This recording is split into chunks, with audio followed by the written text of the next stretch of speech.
"Excuse me, sir, you missed a spot." Marcus Webb froze, mop in hand. The voice behind him was cold, precise, dripping with the kind of authority that had never once been ignored. He turned slowly. Victoria Sterling. Billionaire. CEO. The woman whose face had graced Forbes 3 times this year alone. She walked away without waiting for his response. Just another invisible janitor. But then his phone buzzed. A German number. And Marcus made a choice that would shatter everything. He answered. In perfect German. Right there in the lobby. Victoria stopped mid-stride. What she discovered next would force her to question every assumption she'd ever made about power talent and the people she'd spent years overlooking. Drop a comment with your city. Let's see how far this story travels. The mop handle was worn smooth from 7 years of use. Marcus Webb knew every groove, every scratch. He knew exactly how much pressure to apply on marble versus tile. He knew which cleaning solution worked best on coffee stains versus wine. He knew that the third-floor bathroom needed extra attention on Mondays because the weekend management meetings always ran long and messy. 7 years. 2,555 days of invisible labor. He pushed the mop across the lobby floor of the Grandview Regency Hotel, Chicago's crown jewel of luxury hospitality. Crystal chandeliers hung overhead. Italian marble stretched in every direction. Guests in $1,000 suits walked past without a glance. Marcus didn't mind. Invisibility had become comfortable. Safe even. His phone buzzed in his pocket. He ignored it. It buzzed again. And again. Marcus glanced at the screen. The country code stopped his heart, +49. Germany. No. Not now. Not here. He looked around. 6:47 a.m. The lobby was nearly empty. A few early checkout guests at the front desk. A bellhop wheeling luggage toward the elevators. No supervisors.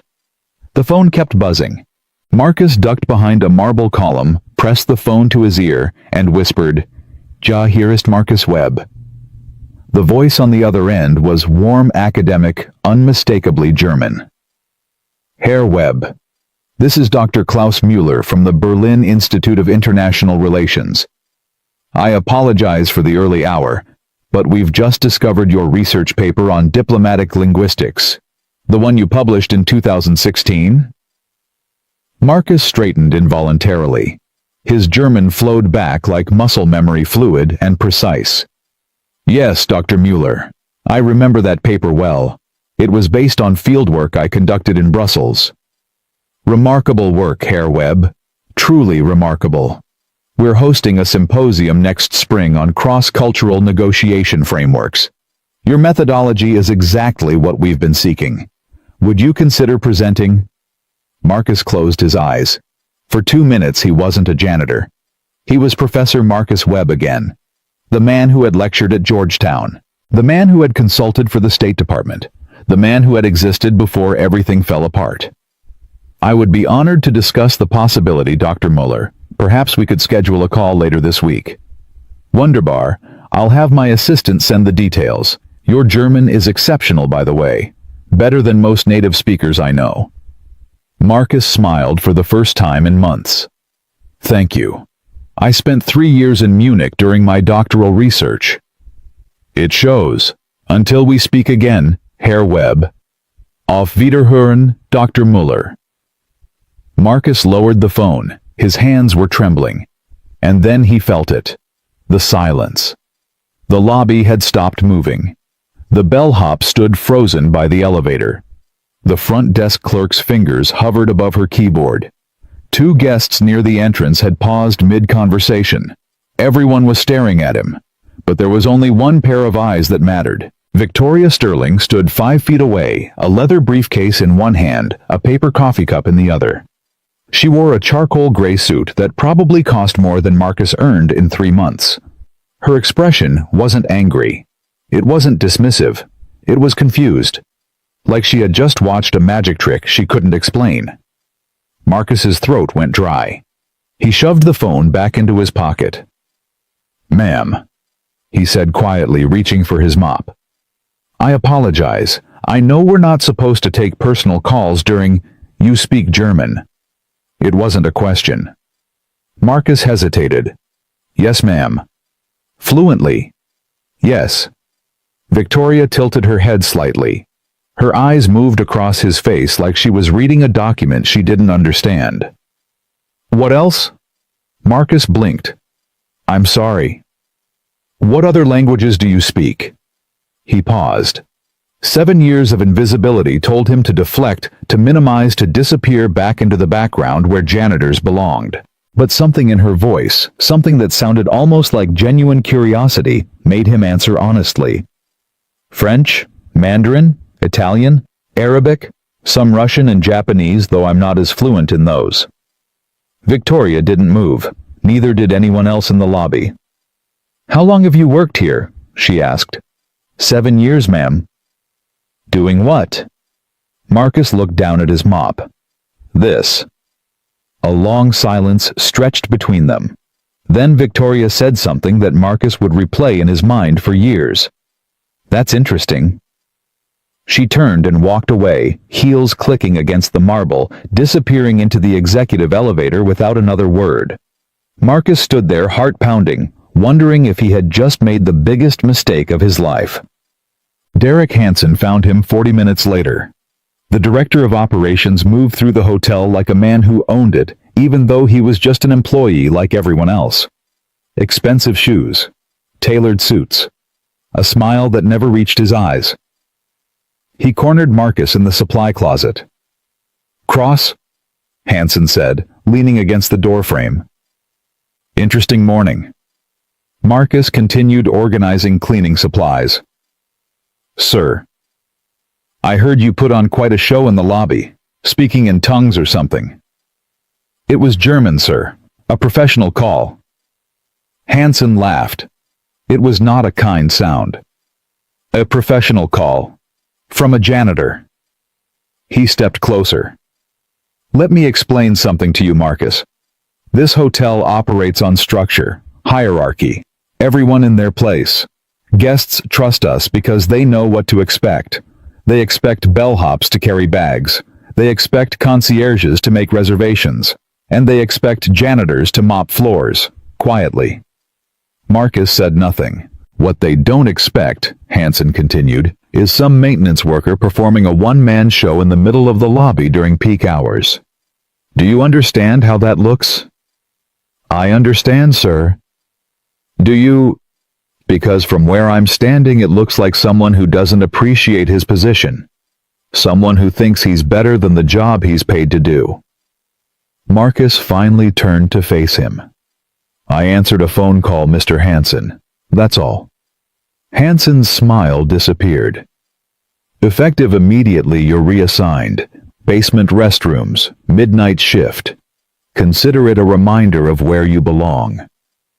He walked out without waiting for a response. Marcus stood alone in the supply closet, staring at the fluorescent light buzzing overhead. 7 years. Same job, same invisibility, same silence. Nothing ever changed.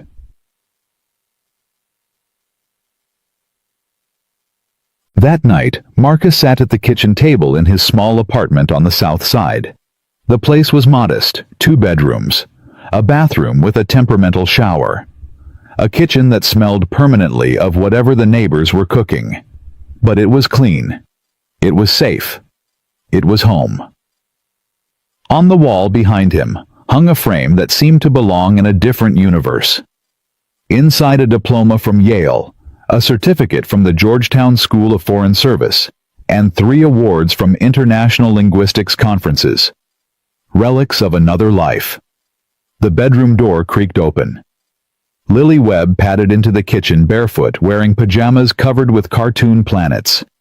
She was 10 years old, with her mother's dark eyes and her father's stubborn jaw.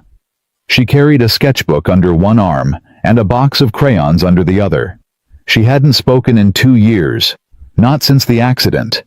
The doctors called it selective mutism, trauma-induced. Her mother had died in the car beside her while Lily sat trapped in the back seat for 47 minutes waiting for rescue. She could speak, She simply chose not to. Marcus had learned to listen differently since then, to watch her drawings, to read her notes, to understand the language she had created in silence. "Hey, sweetheart," he said softly. "Couldn't sleep." Lily shook her head. She sat across from him and opened her sketchbook. Marcus watched her draw. First a building tall grand with columns and chandeliers, the hotel, then a figure with a mop, him, then another figure smaller in a gray suit, watching. Lily pointed to the figure in the suit, then looked at Marcus with raised eyebrows. "That's my boss," Marcus said. "Well, one of them. The big boss." Lily wrote in the margin. "Was she mean?" Marcus considered the question. "No, she was curious." Lily tilted her head exactly the way Victoria had done hours earlier. She wrote, "About what about me, I think. About what I know." Lily's pencil moved again. "Do you know a lot?" Marcus smiled. "I used to think so. Now I'm not sure." Lily stared at him for a long moment. Then she turned to a fresh page and began drawing something new. Flags. First the German flag, black, red, gold. Then the French flag. Then the Italian. Then the Chinese. Under each flag, she wrote a word in her careful, blocky handwriting. Words Marcus had taught her over the years during bedtime stories and lazy Sunday mornings. Guten Tag. Bonjour. Ciao. Ni hao. She held up the page for him to see. Marcus felt his chest tighten. "You remembered," he whispered. Lily nodded. Then she pointed to the German flag and actually said out loud in her soft, rusty voice that Marcus hadn't heard in so long. "Willkommen." Welcome. Marcus couldn't breathe. "Lily." She looked down at her drawing, suddenly shy. Then she wrote quickly. "I've been practicing." In my head. Tears burned in Marcus's eyes. He reached across the table and took her hand. "That's the most beautiful word I've ever heard," he said. Lily squeezed his fingers. Then she wrote, "Maybe one day I'll say more." "Whenever you're ready, sweetheart. No rush." She nodded, gathered her supplies, and padded back to her bedroom. Marcus sat alone in the kitchen, staring at the flags she had drawn. For 7 years, he had accepted invisibility.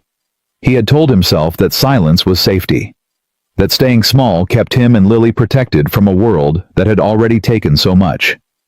But tonight, watching his daughter speak her first word in 2 years, he wondered if maybe, just maybe, invisibility wasn't protection at all. Maybe it was just another kind of prison. His phone buzzed at 11:47 p.m. Unknown number, local area code. Marcus answered cautiously. "Hello, Mr. Webb." A woman's voice, professional, efficient. "This is the executive assistant to Ms. Sterling. You're requested to report to the 42nd floor tomorrow morning at 7 a.m. sharp. Conference room B." Marcus sat up straight. "I'm sorry, the 42nd floor." "That's correct." "Ma'am, I think there's been a mistake. Maintenance staff don't have access to the executive level." "Access will be arranged. 7 a.m. Mr. Webb. Don't be late." The line went dead. Marcus stared at his phone for a long time. Then he looked at the diploma on the wall, at Lily's drawing of flags, at the mop leaning against the kitchen counter waiting for another day of invisible labor. Something was changing. He didn't know if it was good or bad. He didn't know if it would save him or destroy him. But for the first time in 7 years, Marcus Webb felt something he had almost forgotten how to feel. Hope. The elevator to the 42nd floor required a special keycard. Marcus didn't have one. But when he arrived at 6:52 a.m., dressed in his cleanest uniform, shoes polished for the first time in months, the security guard at the executive entrance simply nodded and waved him through. "Ms. Sterling is expecting you, Mr. Webb." The words felt surreal. The executive floor was everything the basement wasn't. Glass walls, minimalist furniture, air that smelled like money and ambition. People moved with purpose, carrying tablets and coffee cups, speaking in hushed tones about numbers Marcus couldn't comprehend. He felt like an imposter. A janitor playing dress-up in a world that had never wanted him.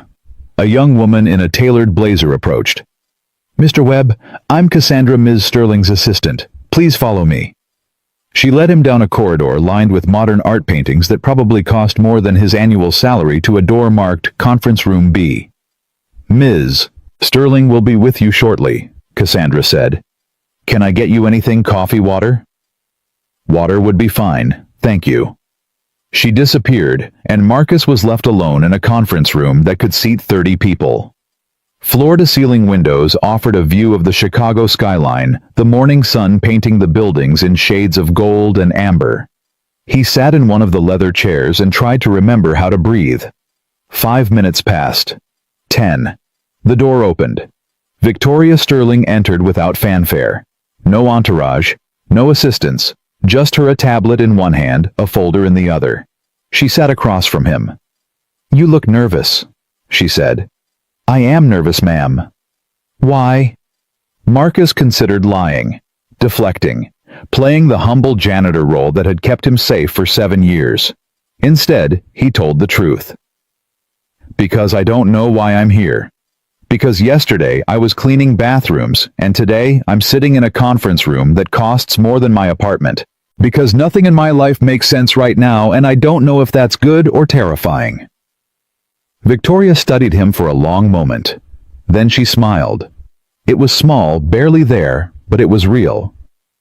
"Honest," she said. "I appreciate that." She opened the folder and slid it across the table. Marcus looked down. It was his personnel file. 7 years of performance reviews, attendance records, and internal applications. 12 internal applications to be precise. All denied. "You applied for a position in guest services in 2018, Victoria said. Denied. Front desk coordinator in 2019, denied. Translation services in 2020, 2021, and 2022, denied, denied, denied. Event planning assistant, cultural liaison, international relations consultant." She looked up at him. "All denied. Do you know why?" Marcus shook his head. Victoria pulled out another document. The reasons varied. Overqualified. Not the right cultural fit. Accent might be distracting to guests. My personal favorite background does not align with position requirements. She set the paper down. You have a master's degree from Yale. You were a research fellow at the University of Bologna.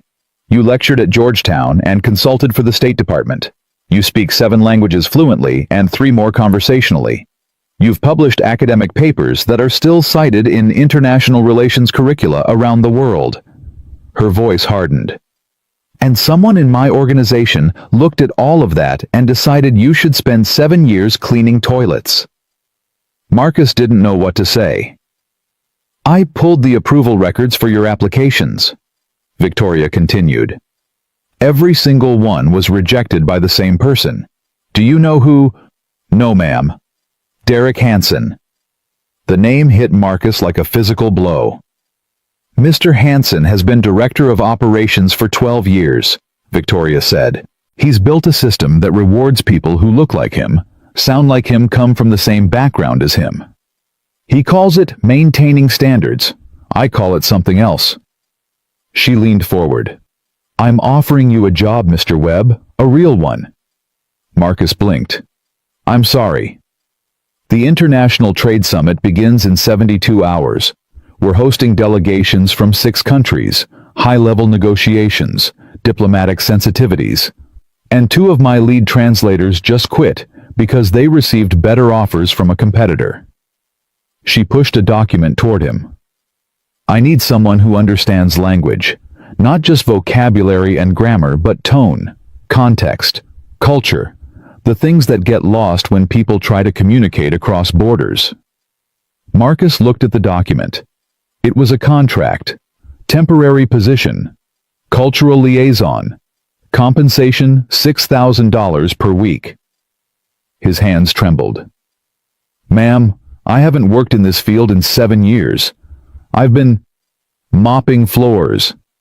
Yes, I'm aware. Victoria's voice softened slightly.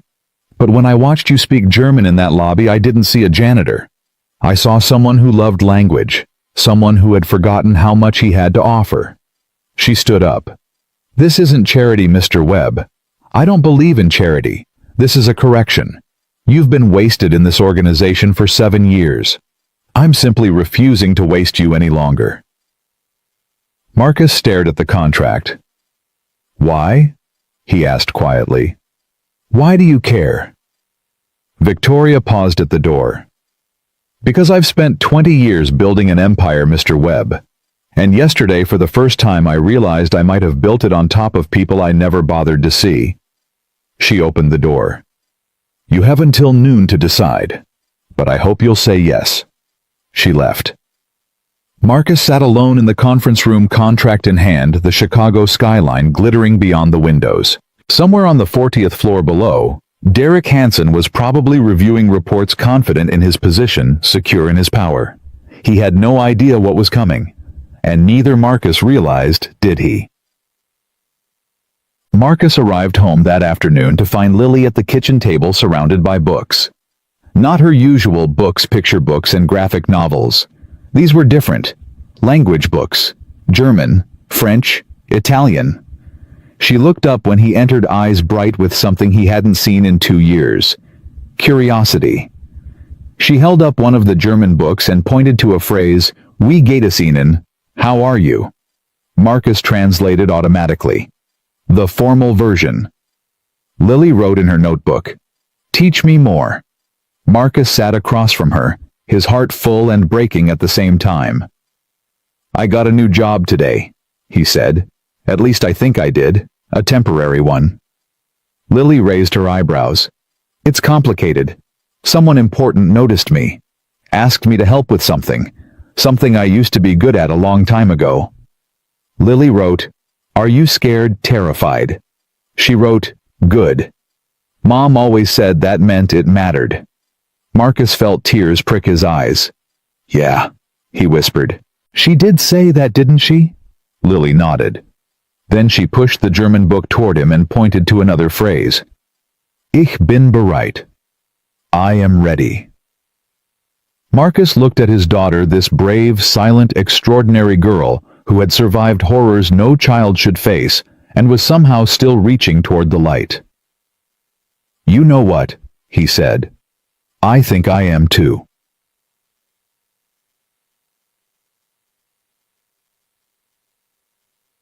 The next morning, Marcus walked into the executive wing with a new badge around his neck.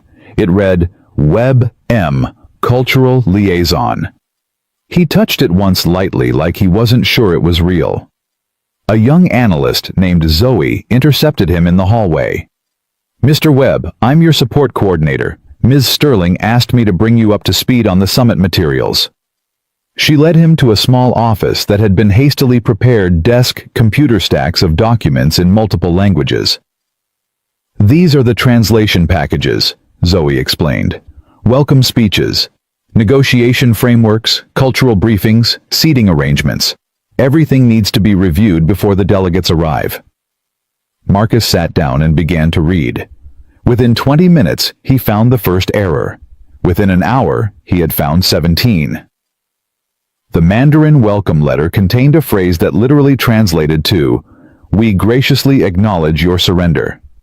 The Italian business etiquette guide used informal language that would be considered insulting to senior executives. The Arabic cultural briefing referenced traditions that had been outdated for 30 years. Marcus flagged each error, corrected it, and kept reading. By noon, he had rebuilt entire sections of the translation packages. Zoe watched him work with wide eyes. How do you know all this? She asked. Marcus didn't look up. I spent 15 years studying it. Then I spent 7 years trying to forget. Why would you try to forget something like this? He paused, considering the question. Because remembering hurt too much. Zoe was quiet for a moment. Then she said, I'm glad you remembered. Marcus looked up at her and smiled sadly. Yeah, he said. Me too. Boy. That evening, Derek Hansen appeared in the doorway. He didn't knock, didn't ask permission, just walked in like he owned the space, which in his mind he probably did. Well, well, he said, leaning against the doorframe. The janitor goes corporate. Marcus kept working. Mr. Hansen? I hear you've been busy, rewriting translation packages, making suggestions, playing consultant. Correcting errors. Yes.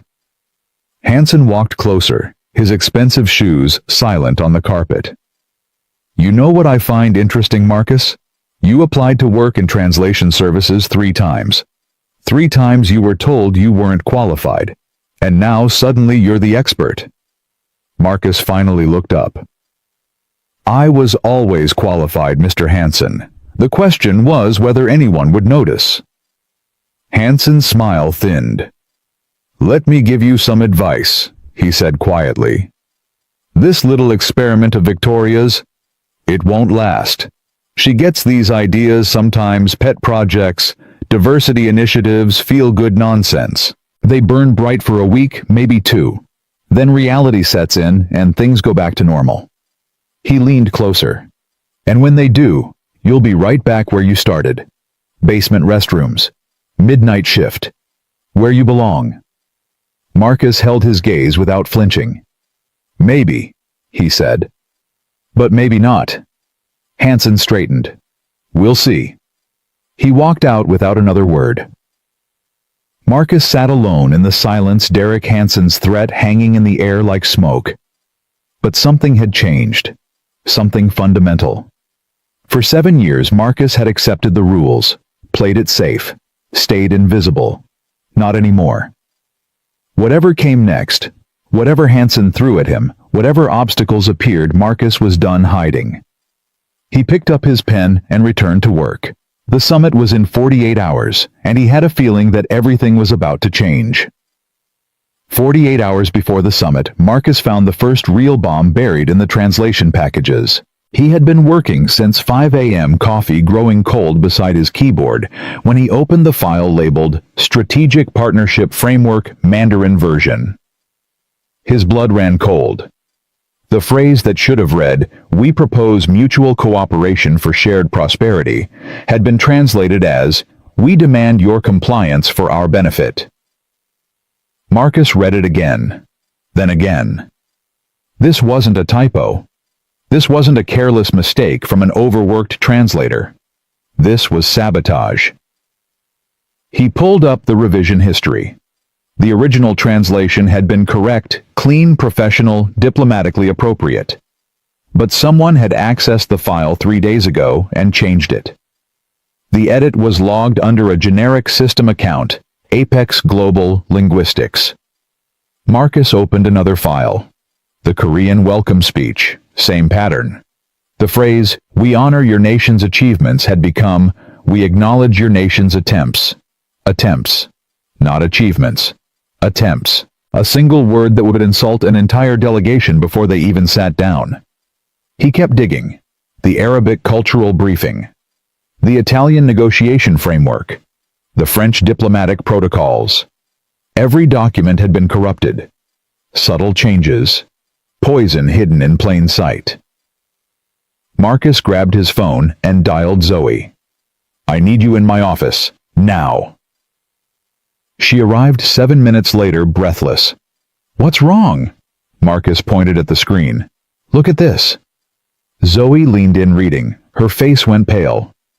"Oh my God." "It's not just this file," Marcus said. "It's everything. Someone systematically sabotaged the entire translation package." "Who would do that?" Marcus pulled up the vendor contract. Apex Global Linguistics. They were hired 6 weeks ago to handle all summit translations. The contract was approved by... He stopped. Zoe finished for him. "Derek Hansen." Marcus nodded slowly. "There's more." He clicked to another screen. Apex's lead translator. No academic record. No certifications. No prior experience with diplomatic work. Then how did they get the contract? Marcus pulled up a staff directory and pointed at a name. Ashley Hansen, project coordinator at Apex Global Linguistics. Zoe's eyes widened. That's Derek Hansen's niece. The room fell silent. Zoe sank into a chair. He hired his own niece's company, gave them a $40,000 contract, and they delivered machine translations that could start an international incident. Not could, Marcus corrected. Would.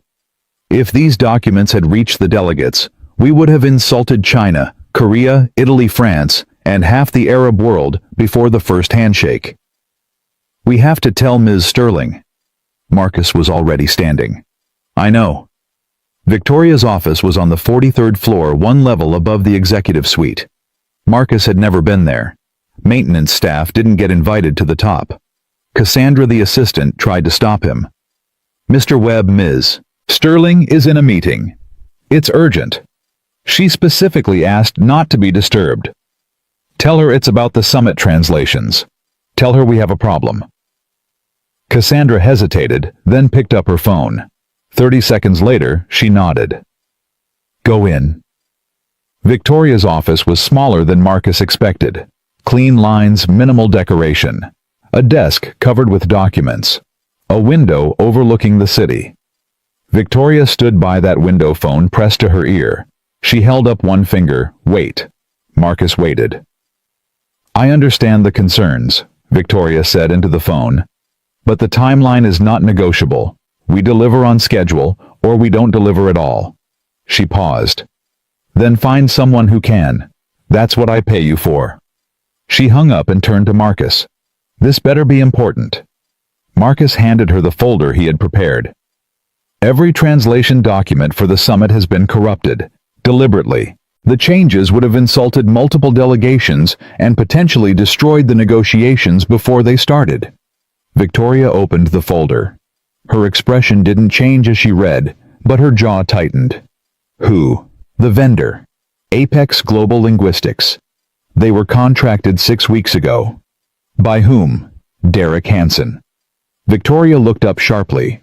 The lead translator at Apex, Marcus continued, is Ashley Hansen, Derek's niece. She has no qualifications.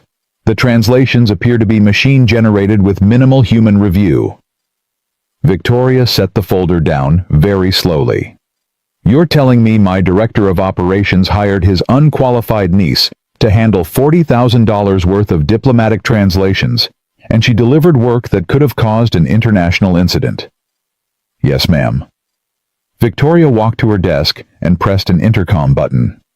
Cassandra, get me the full contract file for Apex Global Linguistics, and tell Derek Hansen I want him in my office in 30 minutes. She released the button and looked at Marcus. Can you fix this? I've already started, but I need help. Real translators, people I can trust. How many? At least 3, preferably native speakers in Mandarin, Korean, and Arabic. Victoria picked up her phone. I'll have them here by noon. She paused. Can we make the deadline? Marcus thought about the mountain of corrupted documents, the complexity of diplomatic language, the precision required. It'll be close. That's not what I asked. He met her eyes. Yes, we can make it. Victoria nodded. Then make it happen. Marcus turned to leave. Mr. Webb. He stopped. Thank you for catching this. If those documents had reached the delegates, they didn't. Because of you. Marcus didn't know what to say. He wasn't used to being thanked. Wasn't used to being seen at all. I'm just doing my job, ma'am. Victoria almost smiled. No, you're doing the job you should have had 7 years ago. The next 18 hours blurred together. Marcus worked alongside 3 translators Victoria had pulled from a university language department. Dr. Chen, a Mandarin specialist. Professor Kim, who had taught Korean diplomatic language for 20 years. And Fatima, a young doctoral student, whose Arabic was so precise it made Marcus's look elementary. They rebuilt everything. Every document, every phrase, every word. Marcus didn't sleep. Didn't eat except when Zoe forced a sandwich into his hands. Didn't stop. At 3 a.m., Fatima looked up from her screen. "Mr. Webb, you need to rest." "I'll rest when it's done. You've been working for 20 hours straight. So have you." She smiled tiredly. "I'm 26. You're—" "Don't finish that sentence." Fatima laughed. It was the first laughter Marcus had heard in days. "Why do you care so much?" she asked. "This isn't even your real job. You could have just reported the problem and walked away." Marcus stopped typing. The question hung in the air. "My wife was a sign language interpreter," he said finally. "She spent her life helping people communicate across barriers. She believed that language was the most powerful tool humans had invented, not for talking, but for understanding." He looked at the screen full of words. "She died 2 years ago. And I think I stopped believing in anything after that. I took a job where I didn't have to think, didn't have to feel, didn't have to remember what I used to be." He turned to Fatima. "But these documents, they're not just words. They're bridges. Between countries. Between cultures. Between people who might never understand each other without help." He shrugged. "I guess I'm not ready to stop building bridges yet." Fatima was quiet for a moment. Then she said, "Your wife sounds like she was remarkable." "She was." "What was her name?" Marcus smiled. "Grace. Her name was Grace." At 6 a.m. they finished. Every document reviewed. Every error corrected. Every phrase polished until it sang. Marcus printed the final versions and walked them personally to the summit preparation room. The space was already buzzing with activity. Staff arranging chairs. Technicians testing audio equipment. Caterers setting up the morning coffee service. Marcus placed the documents on the podium and stepped back. It was done. Behind him a voice said, "You look like hell." He turned. Victoria stood in the doorway holding 2 cups of coffee. "I feel like hell," Marcus admitted. She handed him one of the cups. "Drink this. You have 4 hours until the first delegates arrive." "I know. Go home, see your daughter, take a shower, come back ready." Marcus hesitated. "What about Hansen?" Victoria's expression hardened. "That's being handled." "Handled how?" "He's been suspended pending investigation. The contract with Apex has been terminated. His access to all summit materials has been revoked." Marcus nodded slowly. "He won't go quietly." "No," Victoria agreed. "He won't, but that's my problem, not yours." She turned to leave, then stopped. "Mr. Webb, when this is over, I'd like to discuss something with you, something more permanent." Marcus blinked. "More permanent? Let's survive the summit first, then we'll talk." She walked away, heels clicking against the floor. Marcus stood alone in the empty room, coffee warming his hands, wondering if this was real. 3 days ago, he had been invisible.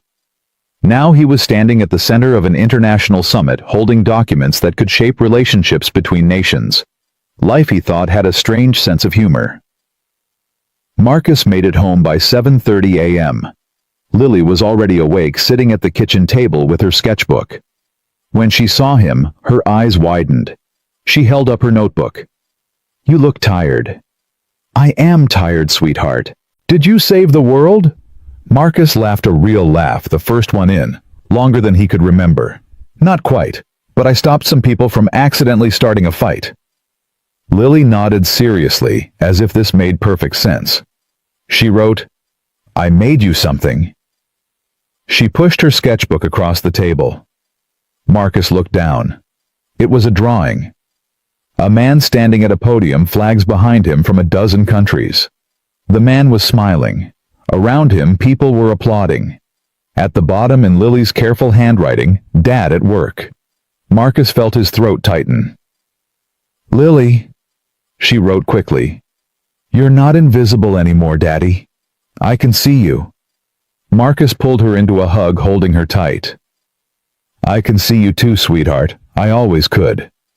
They stayed like that for a long moment. Then, Lily pulled back and wrote, "You need a shower. You smell like coffee and stress." Marcus burst out laughing. Fair enough. He showered, changed into his cleanest suit, looked at himself in the mirror. The man staring back didn't look like a janitor anymore. He wasn't sure who he looked like, but he thought maybe he was starting to recognize himself again. His phone buzzed.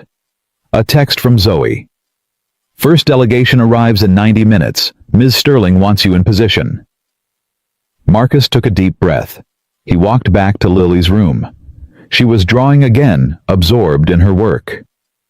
"I have to go back, sweetheart. Mrs. Patterson from next door will check on you." Lily nodded without looking up. Then she held up a new page. 3 words. "Make them listen." Marcus smiled. "I will." The lobby of the Grandview Regency had been transformed. Flags from 12 nations lined the atrium. Security personnel moved with quiet precision. Staff in crisp uniforms stood at attention. Marcus walked through the center of it all, lanyard around his neck, tablet in hand. He didn't feel invisible anymore. The first delegation to arrive was from the Netherlands. Marcus recognized the lead negotiator from the briefing documents, a tall woman with silver hair and sharp eyes. Minister Vanderberg. She had a reputation for being difficult to impress. He approached her smoothly and said in perfect Dutch, "Welcome in Chicago, Minister Vanderberg.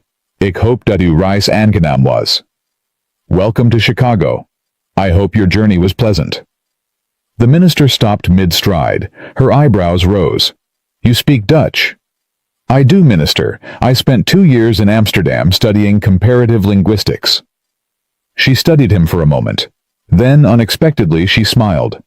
"Finally," she said, "someone who understands that Google Translate is not a diplomatic tool." Marcus smiled back.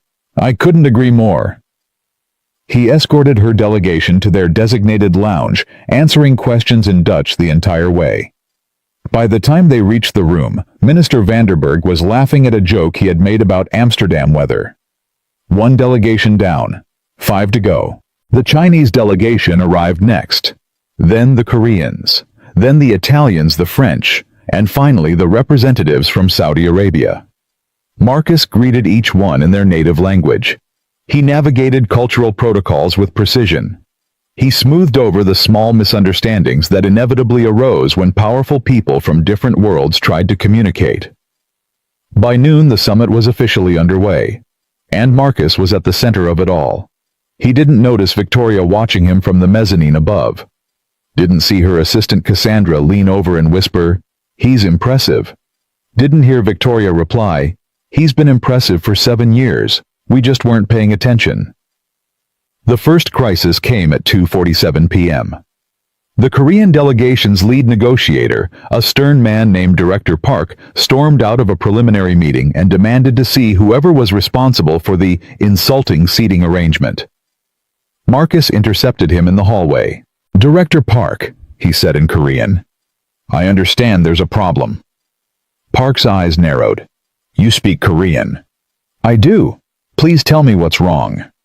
"The seating chart places me below the junior minister from Japan. This is unacceptable. It suggests Korea is subordinate. It is a deliberate insult." Marcus nodded calmly. "I understand completely. This was not intentional, and I apologize for the error. If you'll allow me, I can have the arrangement corrected within the hour." Park studied him. "You understand why this matters?" Director Park: "I wrote my thesis on the historical tensions between Korea and Japan and how they manifest in diplomatic protocols. I understand exactly why this matters." A long pause. Then Park said, "You are not what I expected from an American hotel." "Neither was I," Marcus replied. "But sometimes people surprise us." Park almost smiled. "Fix the seating. We will continue." He walked back into the meeting room. Crisis averted. Marcus allowed himself exactly 3 seconds to breathe. Then his earpiece crackled with Victoria's voice. Mr. Webb, my office, now. He found her standing by the window phone in hand. Close the door. He did. Derek Hansen just filed a formal complaint against you, Victoria said. He's claiming you sabotaged the Apex translations yourself to make him look bad and position yourself for a promotion. Marcus felt his stomach drop. That's not true. I know it's not true. I have the revision logs. I have the timestamps. I have testimony from 3 independent translators who spent 18 hours fixing his niece's incompetent work. She set her phone down. But Hansen has friends on the board. He's been here 12 years. He knows where bodies are buried. And he's going to fight. Marcus took a breath. What do you want me to do? Victoria turned to face him. I want you to keep doing your job. Let me handle Hansen. But I need you to understand something. This isn't going to be clean. When this goes public, people are going to choose sides. Some of them are going to choose him. I'm not afraid of that. You should be. He's going to come after you. After your record. After anything he can use. Marcus thought about Lily. About Grace. About 7 years of silence and invisibility. Let him come, he said quietly. I've survived worse. Victoria studied him for a long moment. Yes, she said finally. I believe you have. The summit continued through the afternoon and into the evening. Marcus translated, mediated, smoothed over cultural landmines that would have exploded without his intervention. By 9 p.m., the first day was officially declared a success. Delegates shook hands. Agreements were outlined. The groundwork for major international deals had been laid. Marcus stood in a corner of the main ballroom watching diplomats mingle over champagne.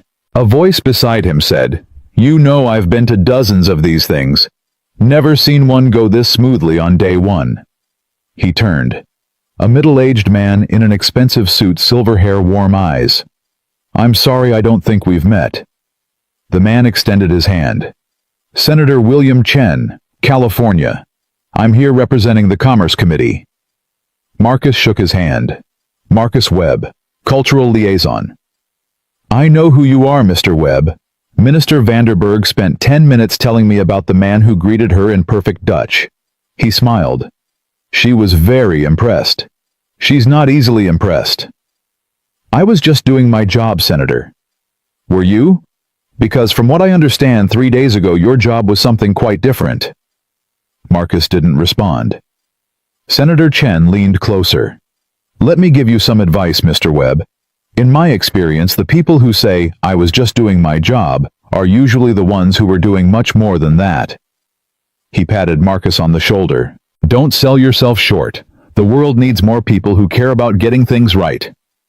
He walked away, disappearing into the crowd. Marcus stood alone, the senator's words echoing in his mind. He thought about Grace, about what she would say if she could see him now. He thought about Lily at home with her sketchbook waiting for him. He thought about all the years he had spent invisible, convinced that staying small was the same as staying safe. It wasn't. He understood that now. At 11 p.m., Marcus finally left the hotel. The city was quiet, cold. December wind cutting through his suit jacket. He walked to the train station, exhaustion settling into his bones. His phone buzzed. A text from Victoria, Day 1 complete. "Well done." He typed back, "Thank you for the opportunity." Her reply came immediately. "This isn't charity, Mr. Webb. You earned this." He stared at the words. 7 years of invisibility. And now, finally someone was seeing him. He didn't know what tomorrow would bring. Didn't know how Hansen's counterattack would unfold. Didn't know if this new life would last or crumble beneath him. But for the first time in 2 years, Marcus Webb felt something other than grief. He felt alive. When he got home, Lily was asleep on the couch, sketchbook open on her chest. He lifted her gently, carried her to bed, tucked the blankets around her. She stirred slightly. "Daddy." "I'm here, sweetheart." "Did you make them listen?" He kissed her forehead. "Yeah, I think I did." She smiled without opening her eyes. Good. Within seconds, she was asleep again. Marcus stood in her doorway watching her breathe. Tomorrow the summit would continue. Tomorrow Hansen would launch his attack. Tomorrow everything could change. But tonight, right now, in this small apartment on the south side of Chicago, Marcus Webb was exactly where he needed to be.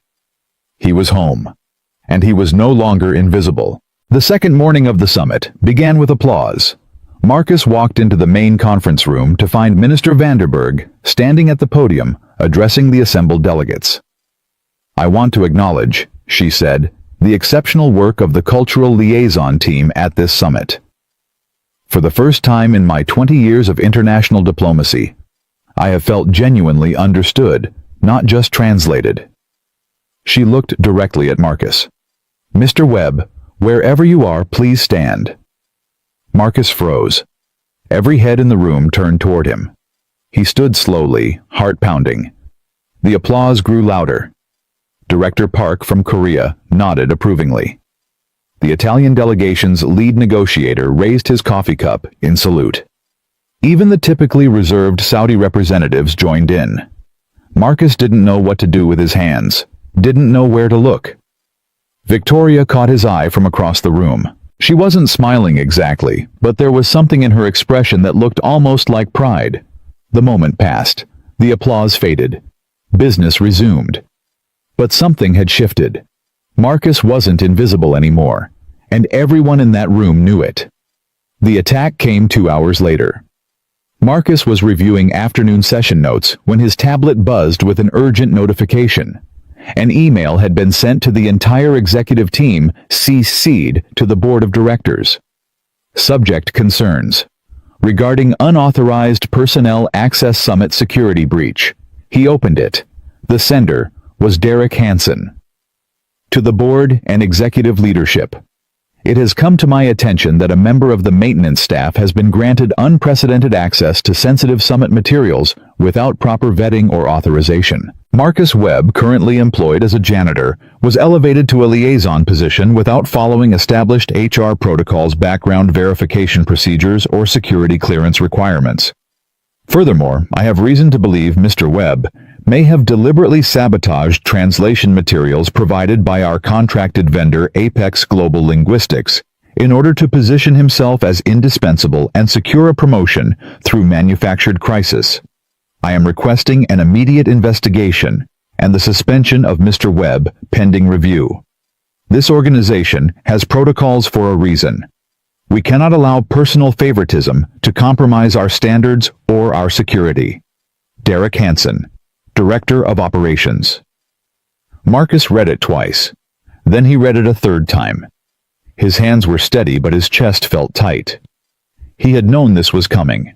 Victoria had warned him. But seeing it in writing, seeing his name attached to words like sabotage and security breach, made it real in a way he hadn't anticipated. His phone rang. Victoria. My office. Now. When he arrived, Victoria was pacing. 2 members of the legal team sat at the conference table, laptops open. Sit down, Victoria said. We need to talk about this. Marcus sat. Hansen's email has already reached 3 board members. Victoria continued. 2 of them are demanding answers. 1 is calling for your immediate removal from the summit. I didn't sabotage anything. I know that. We have the evidence. But Hansen is playing a different game.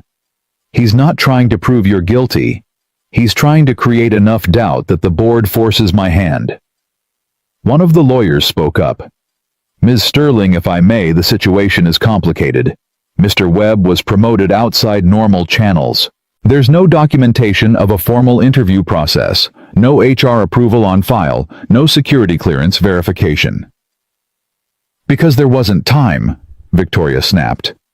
We had 72 hours and 2 translators who had just quit. I made a judgment call. A judgment call that Hansen is now using against you. Victoria stopped pacing. The room fell silent. Marcus spoke quietly. If my presence is causing problems for the summit, I can step back. The translations are complete. The delegates are satisfied. You don't need me in the room anymore. Victoria turned to face him. No. Ma'am. I said no. Her voice was sharp. I don't retreat from fights I didn't start, and I don't abandon people who did nothing wrong. She looked at the lawyers. What do we have on Hansen? The younger lawyer pulled up a file. The Apex contract. $42,000 paid to a company owned by his niece. No competitive bidding process.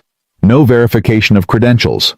The lead translator has a bachelor's degree in marketing and no language certifications whatsoever.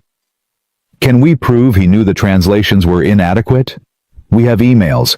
He approved the final package without review. When our quality assurance team flagged concerns 2 weeks ago, he dismissed them as unnecessary interference. Victoria nodded slowly. Then we don't just defend, we attack. Marcus shifted in his chair. Ms. Sterling, with respect, this isn't about me versus Hansen. The summit is what matters. The delegates, the negotiations, the deals being made. If this becomes a public fight, it could overshadow everything. Victoria looked at him for a long moment. You're right, she said finally. The summit comes first. But when it's over, Hansen answers for what he did. All of it. She turned to the lawyers. Prepare a response to the board, facts only. Timeline of events, evidence of translation errors, documentation of the correction process. No accusations, no drama. Let the facts speak. They nodded and began typing. Victoria walked to Marcus and lowered her voice. Can you finish this 2 more days? Can you hold it together? Marcus thought about Lily, about Grace, about all the years he had spent swallowing his pride and accepting less than he deserved. I've held it together through worse. I know you have. She paused. That's why I trust you. The afternoon session was tense. Word had spread not the details, but the general sense that something was happening behind the scenes. Staff whispered in corners. Delegates exchanged curious glances. Marcus ignored it all. He translated a 3-hour negotiation between the Chinese and Italian delegations, navigating cultural landmines with precision. He mediated a dispute over intellectual property language that had nearly derailed the entire framework. He smoothed over a misunderstanding about meeting schedules that could have offended the Korean team. By 6 p.m., he was exhausted. But the work was done. He was walking toward the elevator when Derek Hansen appeared in front of him. Webb. Marcus stopped. Mr. Hansen. Hansen smiled. It was the smile of a man who believed he had already won. Quite a day. I hear there's been some concern about your position here. I've heard the same. You know I've been in this business for 12 years. I've seen a lot of people try to climb ladders they weren't meant to climb. It never ends well. Marcus kept his voice even. Is there something you need, Mr. Hansen? Hansen stepped closer. Let me tell you how this ends. The board will review my complaint. They'll find that proper protocols weren't followed. Victoria will be forced to admit she made a mistake, and you'll go back to where you belong. Which is the basement, the night shift, the places where people like you are supposed to stay. Marcus felt something shift inside him. Not anger exactly, something older, deeper. People like me, he repeated. You know what I mean? I'm not sure I do. Why don't you explain it? Hansen's smile faltered slightly. You're a janitor, Webb, a mop pusher. I don't care how many languages you speak or what degrees you have. You don't belong in these rooms. You never did. Marcus took a step closer. His voice dropped. My wife died 2 years ago. She was killed by a drunk driver, while our daughter sat in the back seat and watched. I spent the next 6 months barely able to function. I took the first job I could find, not because I couldn't do anything else, but because I couldn't feel anything else. Hansen's expression flickered. I pushed a mop for 7 years, because it was easier than remembering who I used to be. I applied for 12 positions in this hotel, and was rejected every single time by you.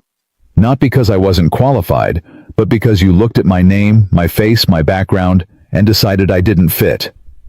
Marcus's voice hardened. You want to know what kind of person I am, Mr. Hansen? I'm the kind who spent 18 hours fixing your mistakes so this summit wouldn't collapse. I'm the kind who greeted 6 delegations in their native languages so they would feel respected. I'm the kind who built bridges you didn't even know were broken. He stepped back. So go ahead. File your complaints. Tell the board whatever story makes you feel powerful. But when this is over, when the deals are signed, and the delegates go home, they're going to remember who made it work. And it won't be you. He walked past Hansen without another word. Behind him, Hansen stood frozen, his smile completely gone. That night, Marcus found Lily waiting up for him. She was sitting at the kitchen table with a piece of paper in front of her. When he walked in, she held it up. It was a drawing of 2 figures, one tall, one small, holding hands.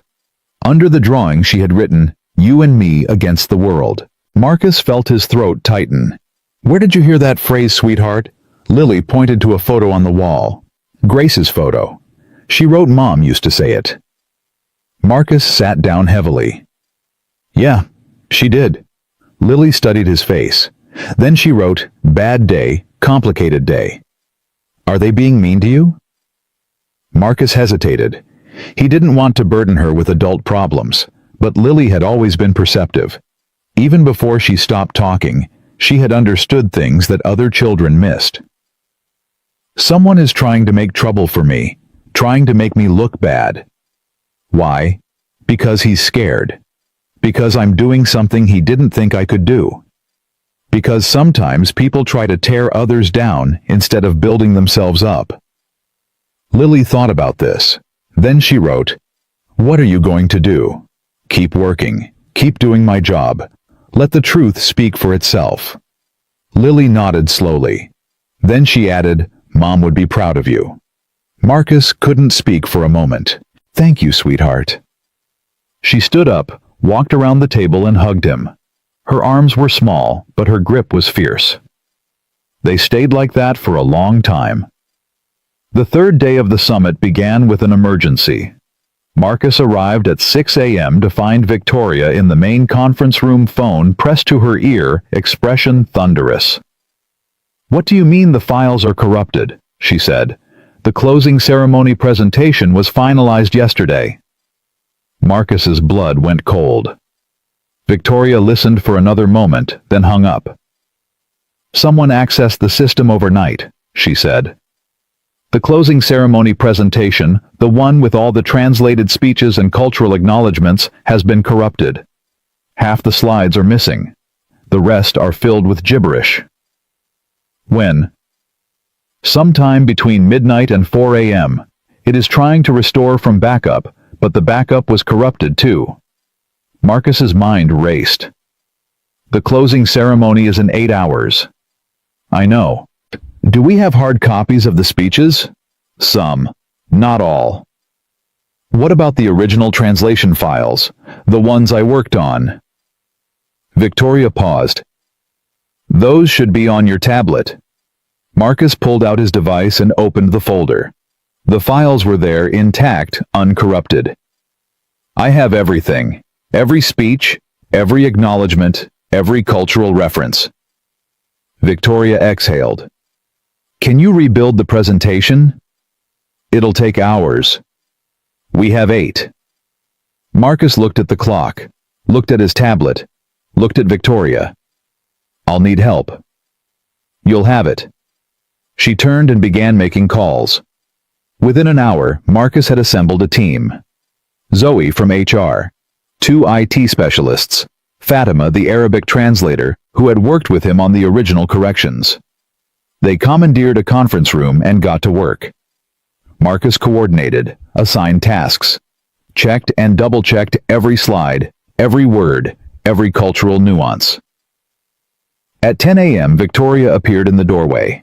"Progress. 60% complete. We're on track." "Good." She hesitated. "Marcus, I need to tell you something." He looked up. It traced the system breach. The access came from Hansen's credentials. Marcus froze. He's claiming his login was stolen. Says someone must have used his credentials without his knowledge. Do you believe him? Victoria's expression was unreadable. I believe that Derek Hansen is a man who would rather burn this hotel to the ground than admit he was wrong about anything. She turned to leave. Finish the presentation. I'll handle Hansen. At 11:30 a.m., the presentation was complete. Marcus reviewed every slide one final time. The speeches were perfect. The cultural acknowledgments were precise. The multilingual elements flowed seamlessly. He sent the file to the AV team and allowed himself exactly 30 seconds to breathe. Then his phone buzzed. A text from an unknown number.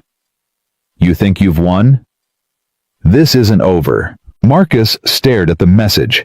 He didn't respond. He didn't have to. The closing ceremony began at 2 p.m. Marcus stood in the back of the main ballroom watching as Victoria took the stage. Distinguished guests, she said. Over the past 3 days, we have built something remarkable. Not just agreements or partnerships, but understanding, connection, trust. She paused, looking out at the assembled delegates. I want to acknowledge someone who made this possible. Someone who, until a week ago, most of us had never noticed. Someone who spent 7 years in this building invisible, overlooked, underestimated. Marcus's heart stopped. Mr. Marcus Webb, please come forward. Every eye in the room turned to him. For a moment he couldn't move. His feet felt rooted to the floor. Then he thought about Grace, about Lily, about all the times he had stood in the shadows waiting for permission to be seen. He walked forward. The applause began before he reached the stage. Victoria handed him the microphone. Say something, she whispered.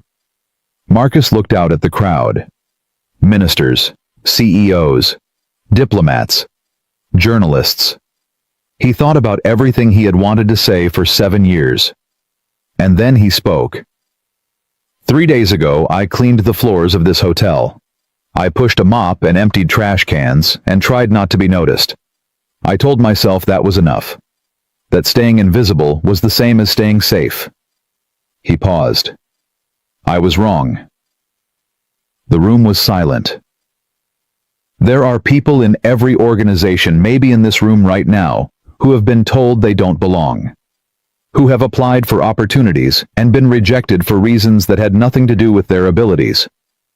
Who have watched less qualified people get promoted while they stayed stuck in the basement. His voice grew stronger. I'm not standing here because I'm special.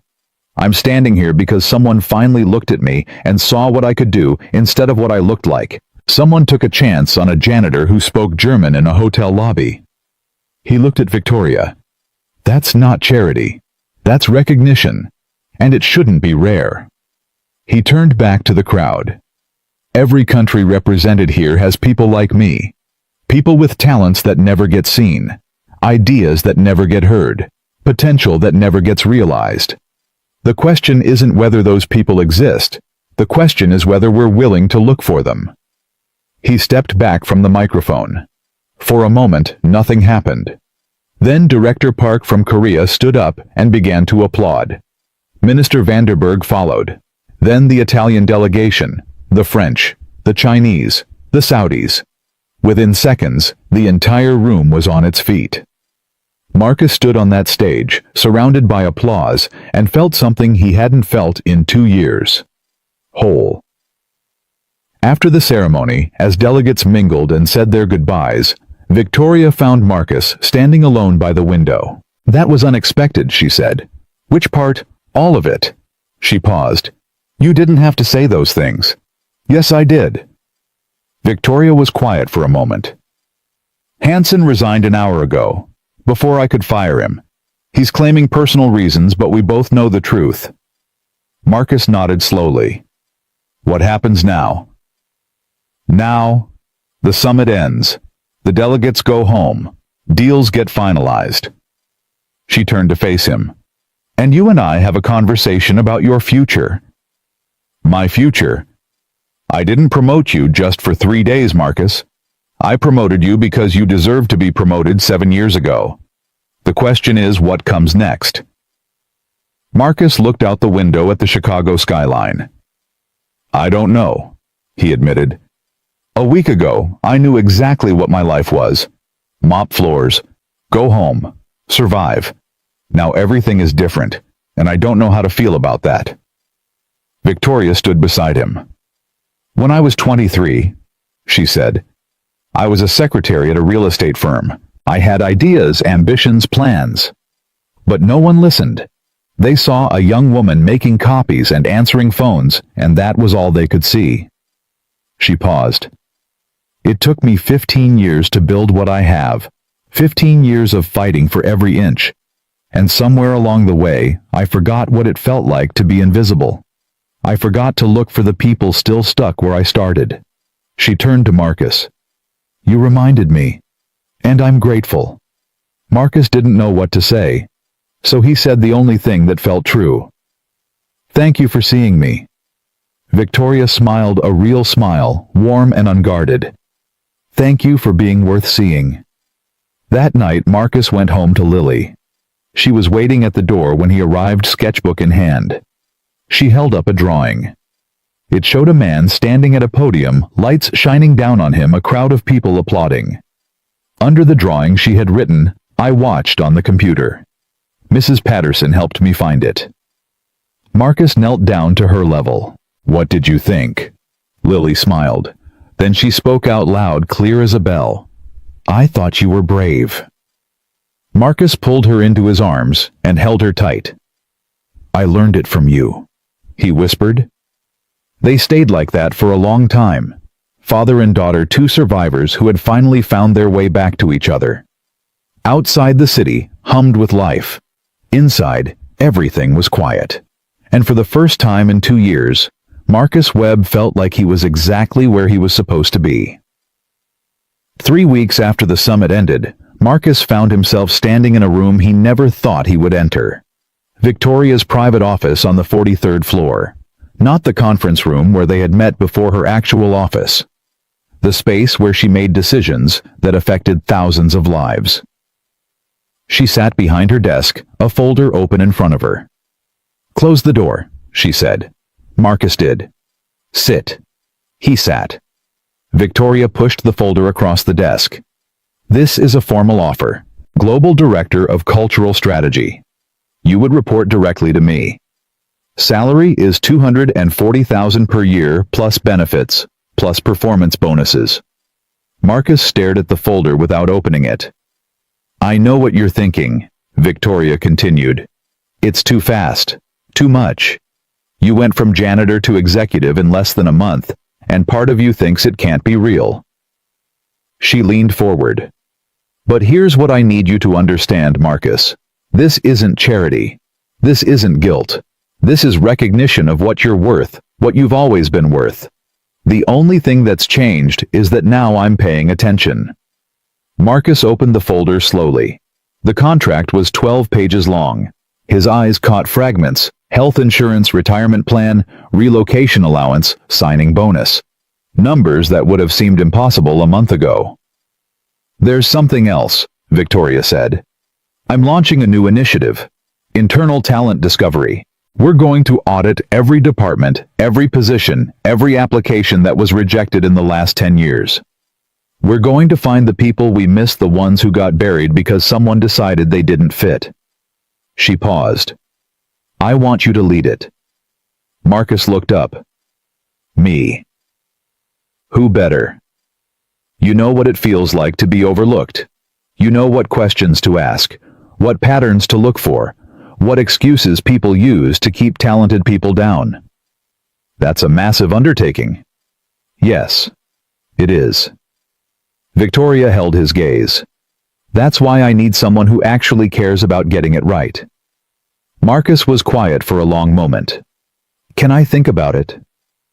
Something flickered in Victoria's expression. Surprise, maybe. She wasn't used to people asking for time. Of course. Take a week. But Marcus... She stood and walked to the window. I've built this company over 20 years. I've made decisions that changed people's lives. Some of those decisions were right, some of them weren't. The summit showed me how much I've been missing. She turned back to face him. I don't want to miss anything else. That night, Marcus sat at the kitchen table with the contract spread out in front of him. Lily sat across from him, drawing in her sketchbook. She had been speaking more in the past few weeks, not constantly, not easily, but more. Small sentences, simple words. Each one felt like a miracle. What's that? She asked, pointing at the papers. A job offer. A good one. Marcus smiled. A very good one. Lily tilted her head. Then why do you look worried? He set down the page he had been reading. Because it's a big change, sweetheart. A really big change. New responsibilities, new expectations, new pressure. You handled the summit. That was 3 days. This would be forever. Lily considered this. Then she said, Is it scary because it's hard, or scary because you might actually be happy? Marcus blinked. For a 10-year-old who had barely spoken in 2 years, Lily had an uncanny ability to cut straight to the heart of things. I don't know, he admitted. Mom used to say that being scared of good things was the saddest kind of scared. Marcus felt his throat tighten. She said that. Lily nodded. When she was pregnant with me, she was really scared, but she said she didn't want to be the kind of person who ran away from good things just because they were scary. She looked at him with Grace's eyes. Are you going to run away, Daddy? Marcus stared at his daughter. No, he said finally. I'm not. The next morning, Marcus went back to the hotel. Not to the executive floor, not to Victoria's office, to the basement. He walked through the maintenance corridors he had traveled for 7 years, past the supply closets, past the break room where he had eaten hundreds of silent lunches, past the lockers where he had kept his mop and bucket, an invisible existence. An older man was mopping the floor near the service elevator. Marcus recognized him, Raymond, one of the night shift guys. They had never spoken much, but they had nodded to each other in the hallways for years. Raymond looked up. His eyes widened. Webb, that you... Hey, Raymond. Man, I heard about what happened. Everybody's been talking about it. Raymond leaned on his mop. They say you gave some big speech, made the suits cry or something. Marcus smiled. I don't know about crying. They also say Hansen's gone. Finally. Yeah. He's gone. Raymond shook his head slowly. About damn time. That man made life hell for a lot of us. Always looking down, always finding reasons why we weren't good enough. Marcus nodded. I know. So what brings you back here? Come to say goodbye to the old life? Marcus looked around the corridor. The fluorescent lights, the concrete walls, the smell of cleaning solution and recycled air. Something like that. Raymond studied him for a moment. You know, when I first heard they promoted you, I thought it was a mistake. Not because you couldn't do it, but because they never promote people like us. That's just not how it works. Maybe it's time it started working differently. Raymond laughed, a short, skeptical sound. You really believe that? Marcus thought about Victoria's offer. About the Talent Discovery Initiative. About all the Raymonds in all the basements of all the hotels in the world. I'm starting to, he said. He spent the rest of the morning walking through the hotel, talking to people he had worked alongside for years. Maria, the housekeeper from El Salvador, whose daughter had a finance degree and no job prospects.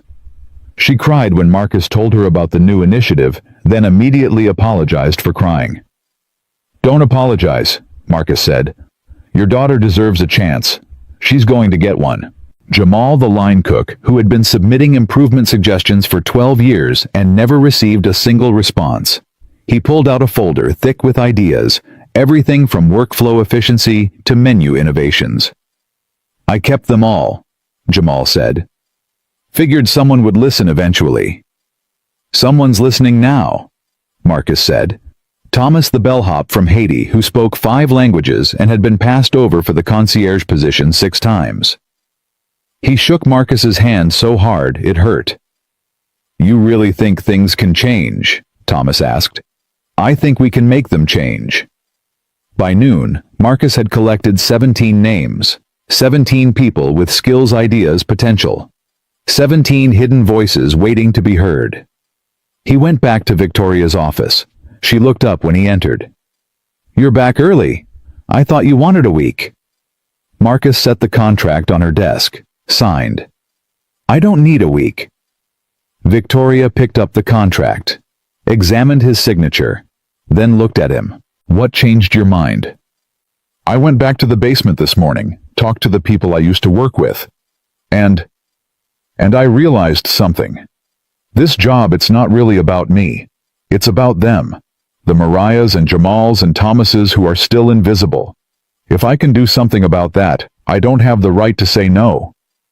Victoria was quiet for a moment. "That's exactly why I wanted you for this," she said finally. "I have a condition, though." Victoria raised an eyebrow. "A condition?" "I want Zoe, the HR analyst who helped me during the summit. She found the data on the rejected applications. She understands the systems better than anyone." "Done. And I want access to every personnel file for the last 10 years. No restrictions, no gatekeepers." "Also done. And I want an office in the basement." Victoria blinked. "The basement?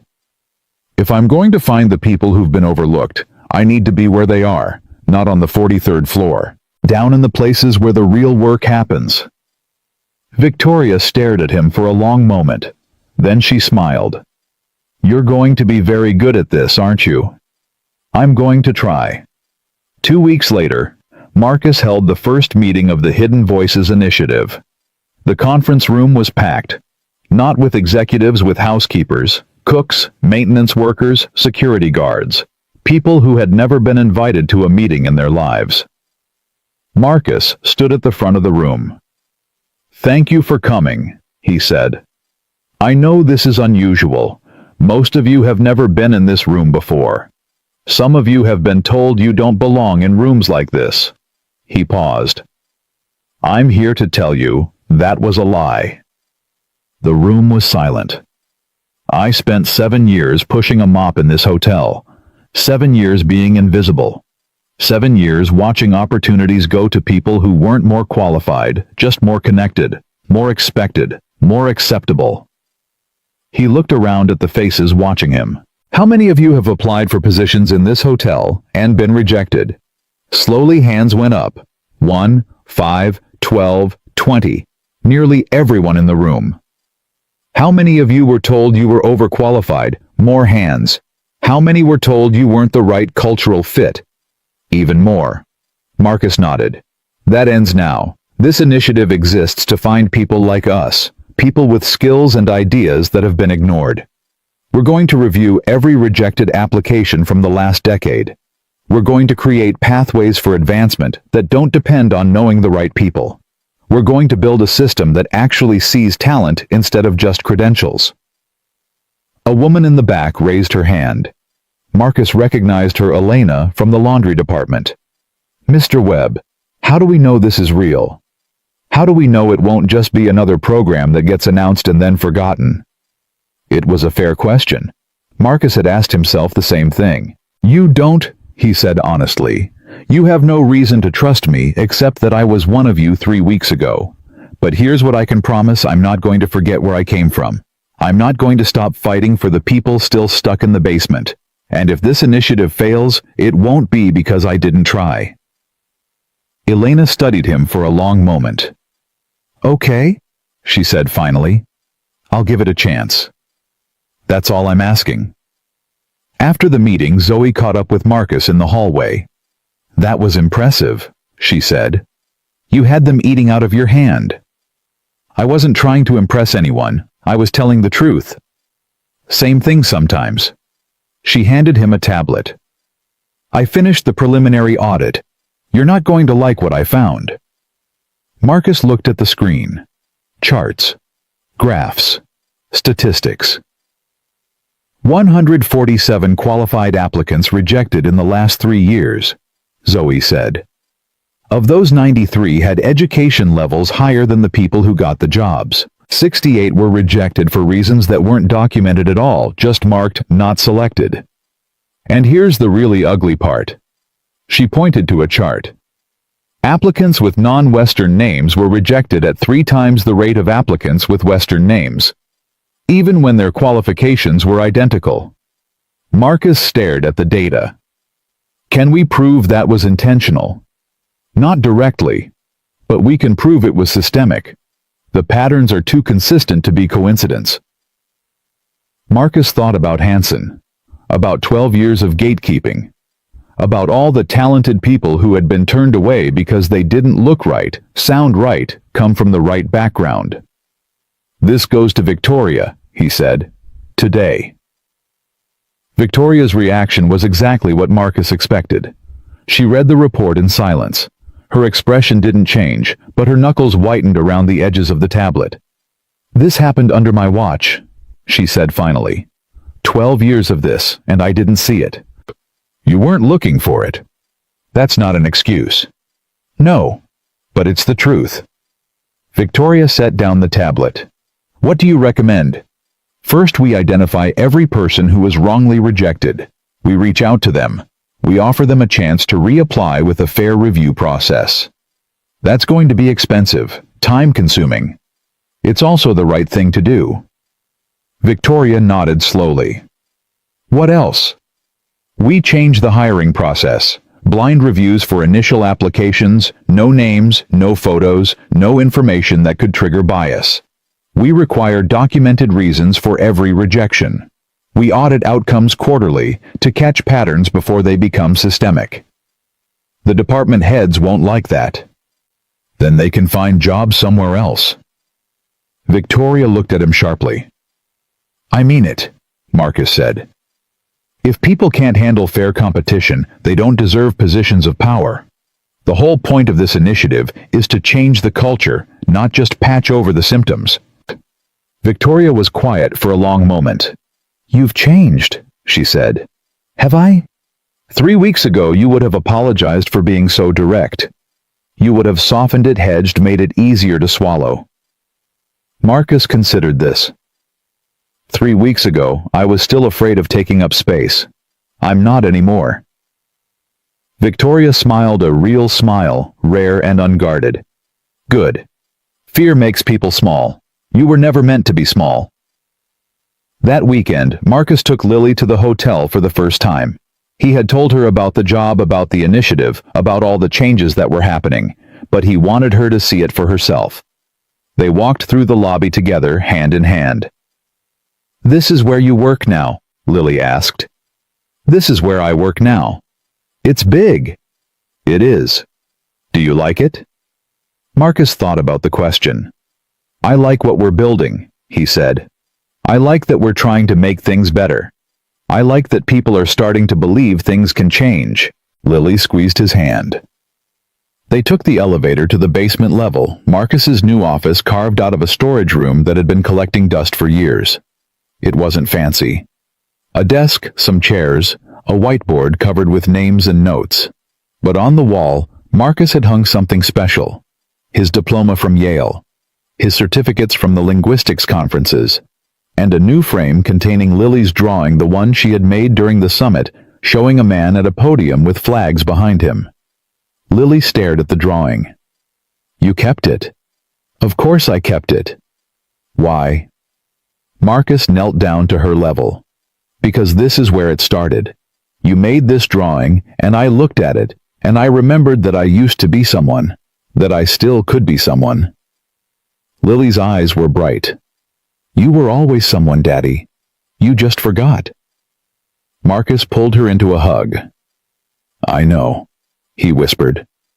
But thank you for reminding me. They stayed like that for a long moment.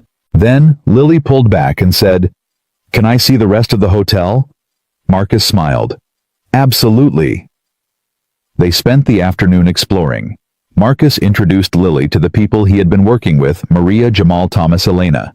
Each of them greeted her warmly, and Marcus watched as his daughter slowly opened up, asking questions, listening to stories, even laughing at Jamal's terrible jokes.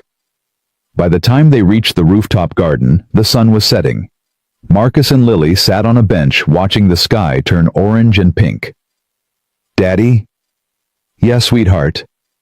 I think Mom would like this place." Marcus felt his heart squeeze. "Why do you say that?" "Because it's where you help people talk to each other." "That's what she did, right? Help people understand each other." Marcus blinked back tears. "Yeah, that's exactly what she did." Lily leaned against his shoulder. "I think she would be proud of you." Marcus put his arm around her. "I think she would be proud of both of us." They sat in silence, watching the sun disappear behind the buildings.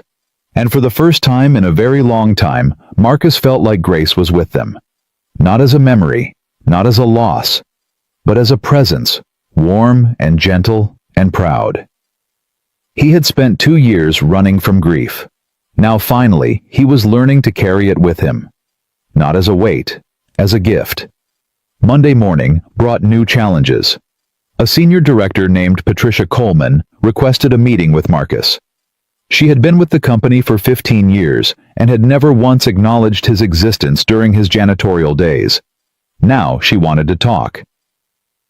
"Mr. Webb," she said, sitting across from him in his basement office. "I want to be honest with you. I have concerns about this initiative." "What kind of concerns?" "The audit you're conducting, it's going to expose things that some people would rather keep buried. Decisions were made, patterns developed. Not everyone who participated in those patterns did so maliciously." "I understand that." "Do you?" Patricia leaned forward. "Because from where I sit, it looks like you're building a case against half the management team. That's not going to make you popular." "I'm not trying to be popular." "You should be. Popularity is power. Without it, initiatives like yours die quiet deaths." Marcus studied her. "What are you really saying, Ms. Coleman?" Patricia was silent for a moment. "I'm saying that I've seen reform efforts before. They start with passion and end with politics. The people who lead them either burn out or get pushed out. I don't want to see that happen to you." "Because you care about me." "Because I care about the initiative." She paused. "Believe it or not, I agree with what you're trying to do. I've watched good people get passed over for years.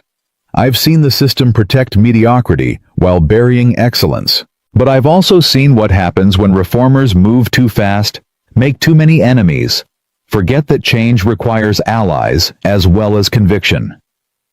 Marcus leaned back. "What do you suggest?"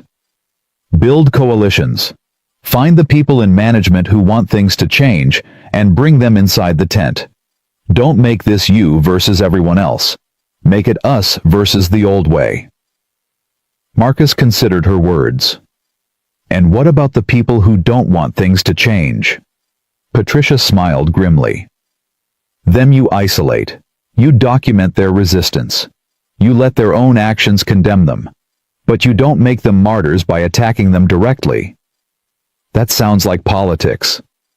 "It is politics. Everything is politics. The question is whether you're going to play the game skillfully or get played by it." Marcus was quiet for a long moment. "Thank you for the advice," he said finally. "You're welcome." Patricia stood. "For what it's worth, I think you have a real chance to change things here. Don't waste it." She left. Marcus sat alone in his office thinking about coalitions and enemies and the long game. He had spent 7 years avoiding politics. Now politics was unavoidable. But Patricia was right about one thing: he couldn't do this alone. He picked up his phone and started making calls. By the end of the week, Marcus had assembled a team. Zoe, of course. She had become invaluable. Her understanding of data and systems complemented his understanding of people and culture. Thomas, the multilingual bellhop, who had accepted a position as outreach coordinator. He spent his days talking to employees in their native languages, building trust, gathering stories. Maria's daughter Carmen, who had finally been given a chance to prove herself, and had exceeded every expectation. She was now handling financial analysis for the initiative, tracking costs and projecting returns. And Patricia Coleman, who had quietly become one of Marcus's most important allies. She navigated the politics he couldn't stomach and protected him from attacks he never saw coming. Together, they were changing things. Not overnight, not without resistance, but steadily, persistently, one decision at a time. 3 months after the summit, Marcus stood in front of the board of directors. Victoria had arranged the presentation. She sat at the head of the table watching. "Ladies and gentlemen," Marcus began, "the Hidden Voices Initiative has been operational for 12 weeks. In that time, we have reviewed 437 previously rejected applications. We have identified 119 candidates who were wrongly passed over for positions they were qualified for." He clicked to the next slide. Of those 119, have been offered new interviews. 41 have been hired into positions matching their qualifications. 14 have been promoted from their current roles. A board member raised his hand. "What about the cost?" "The total investment has been approximately $270,000. However, early projections suggest that improved retention and productivity among newly promoted employees will generate returns of roughly $600,000 in the first year alone." Another board member spoke. "And what about morale? I've heard concerns that this initiative is creating resentment among existing staff who feel their positions are being threatened." Marcus nodded. "There has been some resistance. Change is uncomfortable. But employee satisfaction surveys show a 17% increase in positive sentiment since the initiative launched, and turnover among frontline staff has decreased by 23%. He clicked to the final slide. "But numbers don't tell the whole story. Let me share just one example." He paused. Maria Gonzalez worked as a housekeeper in this hotel for 14 years. Her daughter Carmen graduated top of her class with a degree in finance. Carmen applied for entry-level positions here 3 times and was rejected each time, once for being overqualified, once for insufficient experience, and once with no reason given at all. He let that sink in. 3 weeks ago, Carmen completed a comprehensive financial analysis that identified cost-saving opportunities worth over $400,000 annually. She's now on track to become one of our youngest financial analysts. He looked around the table. That's what this initiative is about. Not charity, not diversity for diversity's sake, but recognizing that talent exists everywhere, and that when we ignore it, we hurt ourselves as much as we hurt the people we overlook. Silence. Then slowly, the board members began to nod. One of them spoke. "Mr. Webb. I'll admit I was skeptical of this initiative. It seemed like another feel-good program that would generate headlines and nothing else. I was wrong." Another added, "The data is compelling. But more than that, the philosophy is sound. We've been leaving money on the table by ignoring people who could have been contributing all along." Victoria spoke for the first time. "I think we can all agree that Mr. Webb has exceeded expectations. The question now is how we scale this, not just at the Grandview, across all Monroe properties." The board voted unanimously to expand the initiative. Marcus walked out of that meeting feeling something he hadn't felt in years. Pride. Not the arrogant kind, the quiet kind, the kind that comes from doing hard work and having it recognized. Victoria caught up with him in the hallway. "Well done," she said. "Thank you for giving me the chance." "You earned it." She paused. "There's something else I want to talk to you about, but not here. Come to the rooftop garden tonight, 8 o'clock. Marcus raised an eyebrow. "The rooftop? Humor me." That night, Marcus took the elevator to the roof. Victoria was already there, standing by the railing looking out at the city lights. She turned when she heard him approach. "Thank you for coming. You made it sound important." "It is." She handed him a glass of wine. "I wanted to do this somewhere that meant something. This is where you first brought Lily, isn't it?"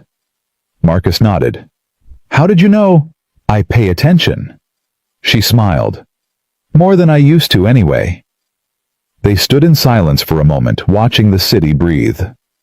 Marcus, I've been thinking about the future, not just the initiative everything. This company, my legacy, what happens when I'm gone? You're not going anywhere. Not tomorrow, but eventually. She turned to face him. I built this empire alone. For 20 years I told myself that was strength, independence, power. But watching you these past few months, watching how you build coalitions, how you bring people together, how you lead by listening instead of commanding, I've realized something. She paused. I've been doing it wrong. Marcus didn't know what to say. I want you to consider something, Victoria continued. Not today, not tomorrow, but eventually. I want you to consider taking over this company. Marcus nearly dropped his wine glass. What? Not as CEO, not yet, but as my partner, my heir apparent, the person who carries this forward when I can't. Victoria, I've been in this role for 3 months. I was a janitor 4 months ago. And 4 months ago, I didn't know what real leadership looked like. Now I do. She set down her glass. You don't have to answer now. Think about it. Take as long as you need. But I wanted you to know where I see this going, where I want it to go. Marcus stared at her. Why me? Victoria smiled. Because you're the only person I've ever met who cares more about being right than being powerful. And that's exactly what this company needs. She walked to the door. Good night, Marcus. We'll talk more when you're ready. She left. Marcus stood alone on the rooftop, wine glass in hand, trying to comprehend what had just happened. 4 months ago, he had been invisible. Now, he was being offered an empire. He looked up at the stars. The same stars Grace had loved, the same stars he had shown Lily on countless nights. What do I do? He whispered. The stars didn't answer. But somewhere inside him, a voice that sounded very much like Grace said, You already know. He finished his wine and went home to his daughter. 6 months after Victoria's offer on the rooftop, Marcus still hadn't given her an answer. Not because he was uncertain, but because he wanted to earn it first. The Hidden Voices initiative had expanded to 12 Monroe properties across the country. 237 employees had been promoted or hired through the program. Retention rates were up across the board. The business press had started calling it the Monroe Model, a case study in how corporations could unlock hidden talent. But Marcus knew the numbers were only part of the story. The real story was in the faces. Maria, who had been promoted to housekeeping supervisor and was now training the next generation of staff. She still cried sometimes when she talked about Carmen's success, but now they were tears of joy. Jamal, whose ideas had revolutionized the kitchen workflow and earned him a position as culinary operations manager. He had submitted 47 improvement proposals in his first month alone, 12 years of pent-up creativity finally unleashed. Thomas, who had been named head concierge and now greeted guests in 9 languages. He had a framed photo on his desk of his mother in Haiti, and he told everyone who would listen that she was the reason he never gave up. And Elena, the woman from the laundry department, who had asked Marcus how she could trust that things would really change.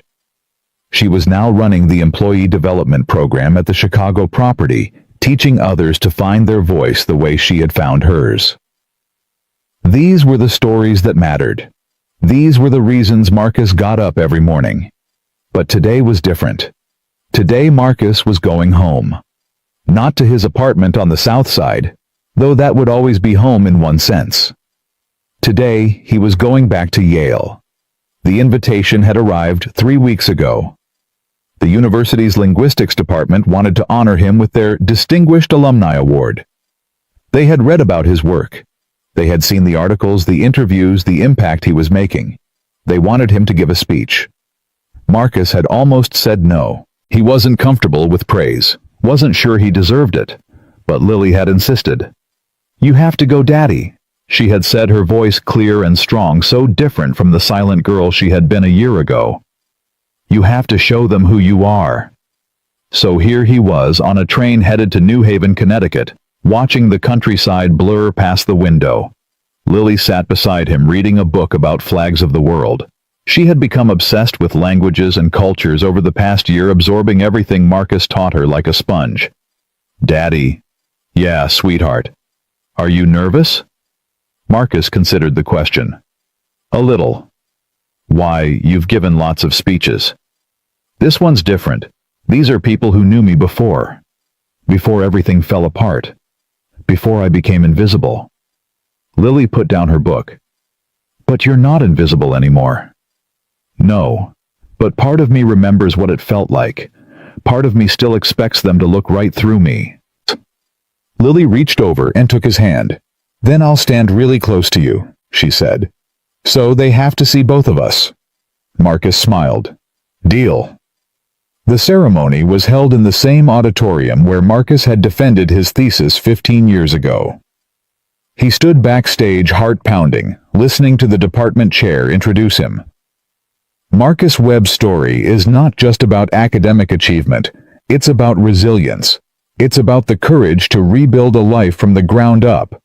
It's about the recognition that true intelligence isn't measured in degrees or publications, it's measured in how we lift others up.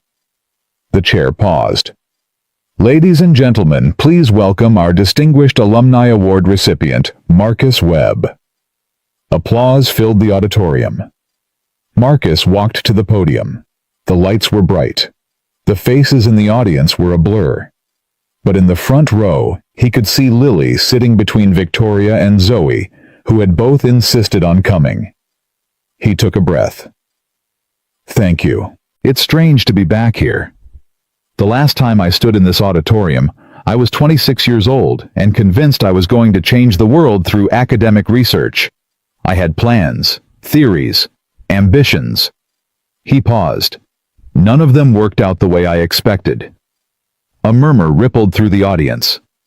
15 years ago, I graduated from this program with honors. I published papers. I gave lectures. I thought I understood what it meant to communicate across cultures, to build bridges between people who spoke different languages. He shook his head. I didn't understand anything. The room was silent. 7 years ago, my wife was killed by a drunk driver. My daughter was in the car. She survived, but she stopped speaking. For 2 years, not a single word. He felt his voice catch. I fell apart. I couldn't function. I took a job as a janitor at a hotel in Chicago because it was the only thing I could manage. I pushed a mop for 7 years. I applied for better positions 12 times and was rejected every single time. He looked out at the audience. I became invisible, and I told myself that was okay. That staying small was the same as staying safe. That if I didn't hope for anything, I couldn't be disappointed. He paused. I was wrong. He straightened. 6 months ago, I answered a phone call in German in the middle of a hotel lobby. A billionaire CEO overheard me. She asked questions. She looked at my record, and she gave me a chance not because I asked for it, but because she was paying attention. He smiled. That's all it took. Someone paying attention. Someone choosing to see what had been there all along. He looked at Lily. My daughter taught me that. She spent 2 years in silence. But she never stopped communicating. She drew pictures. She wrote notes. She found ways to express what words couldn't contain. And when she finally spoke again, the first thing she said was, Willkommen. Welcome. Tears glistened in Lily's eyes. She reminded me that language isn't just about words, it's about connection. It's about the courage to reach across the space between us and say, I see you. I hear you. You matter. Marcus gripped the podium. That's what I've tried to do with my work. Not just translate languages, but translate people. Help them understand each other. Help them see the humanity in someone who looks different, sounds different, comes from a different world. He looked around the auditorium. There are people in this room who will go on to brilliant careers. You'll publish papers, give lectures, win awards. But let me tell you something I wish someone had told me 15 years ago. He leaned forward. The most important work you'll ever do won't happen in journals or conference rooms. It will happen in the moments when you choose to see someone who's been overlooked. When you take a chance on someone who's been told they don't belong. When you use your voice to amplify voices that have been silenced. He stepped back from the podium. I spent 7 years invisible. Now I spend every day trying to make sure no one else has to feel that way. Not because I'm special. Not because I'm heroic. But because I know what it costs to be unseen. And I refuse to let that be anyone else's story. He paused. Thank you for this honor, but if you really want to honor me, don't just applaud. Go find someone who's been overlooked. Look them in the eye. Tell them they matter. That's the only award that means anything. He stepped away from the microphone. For a moment, silence. Then Lily stood up. She started clapping.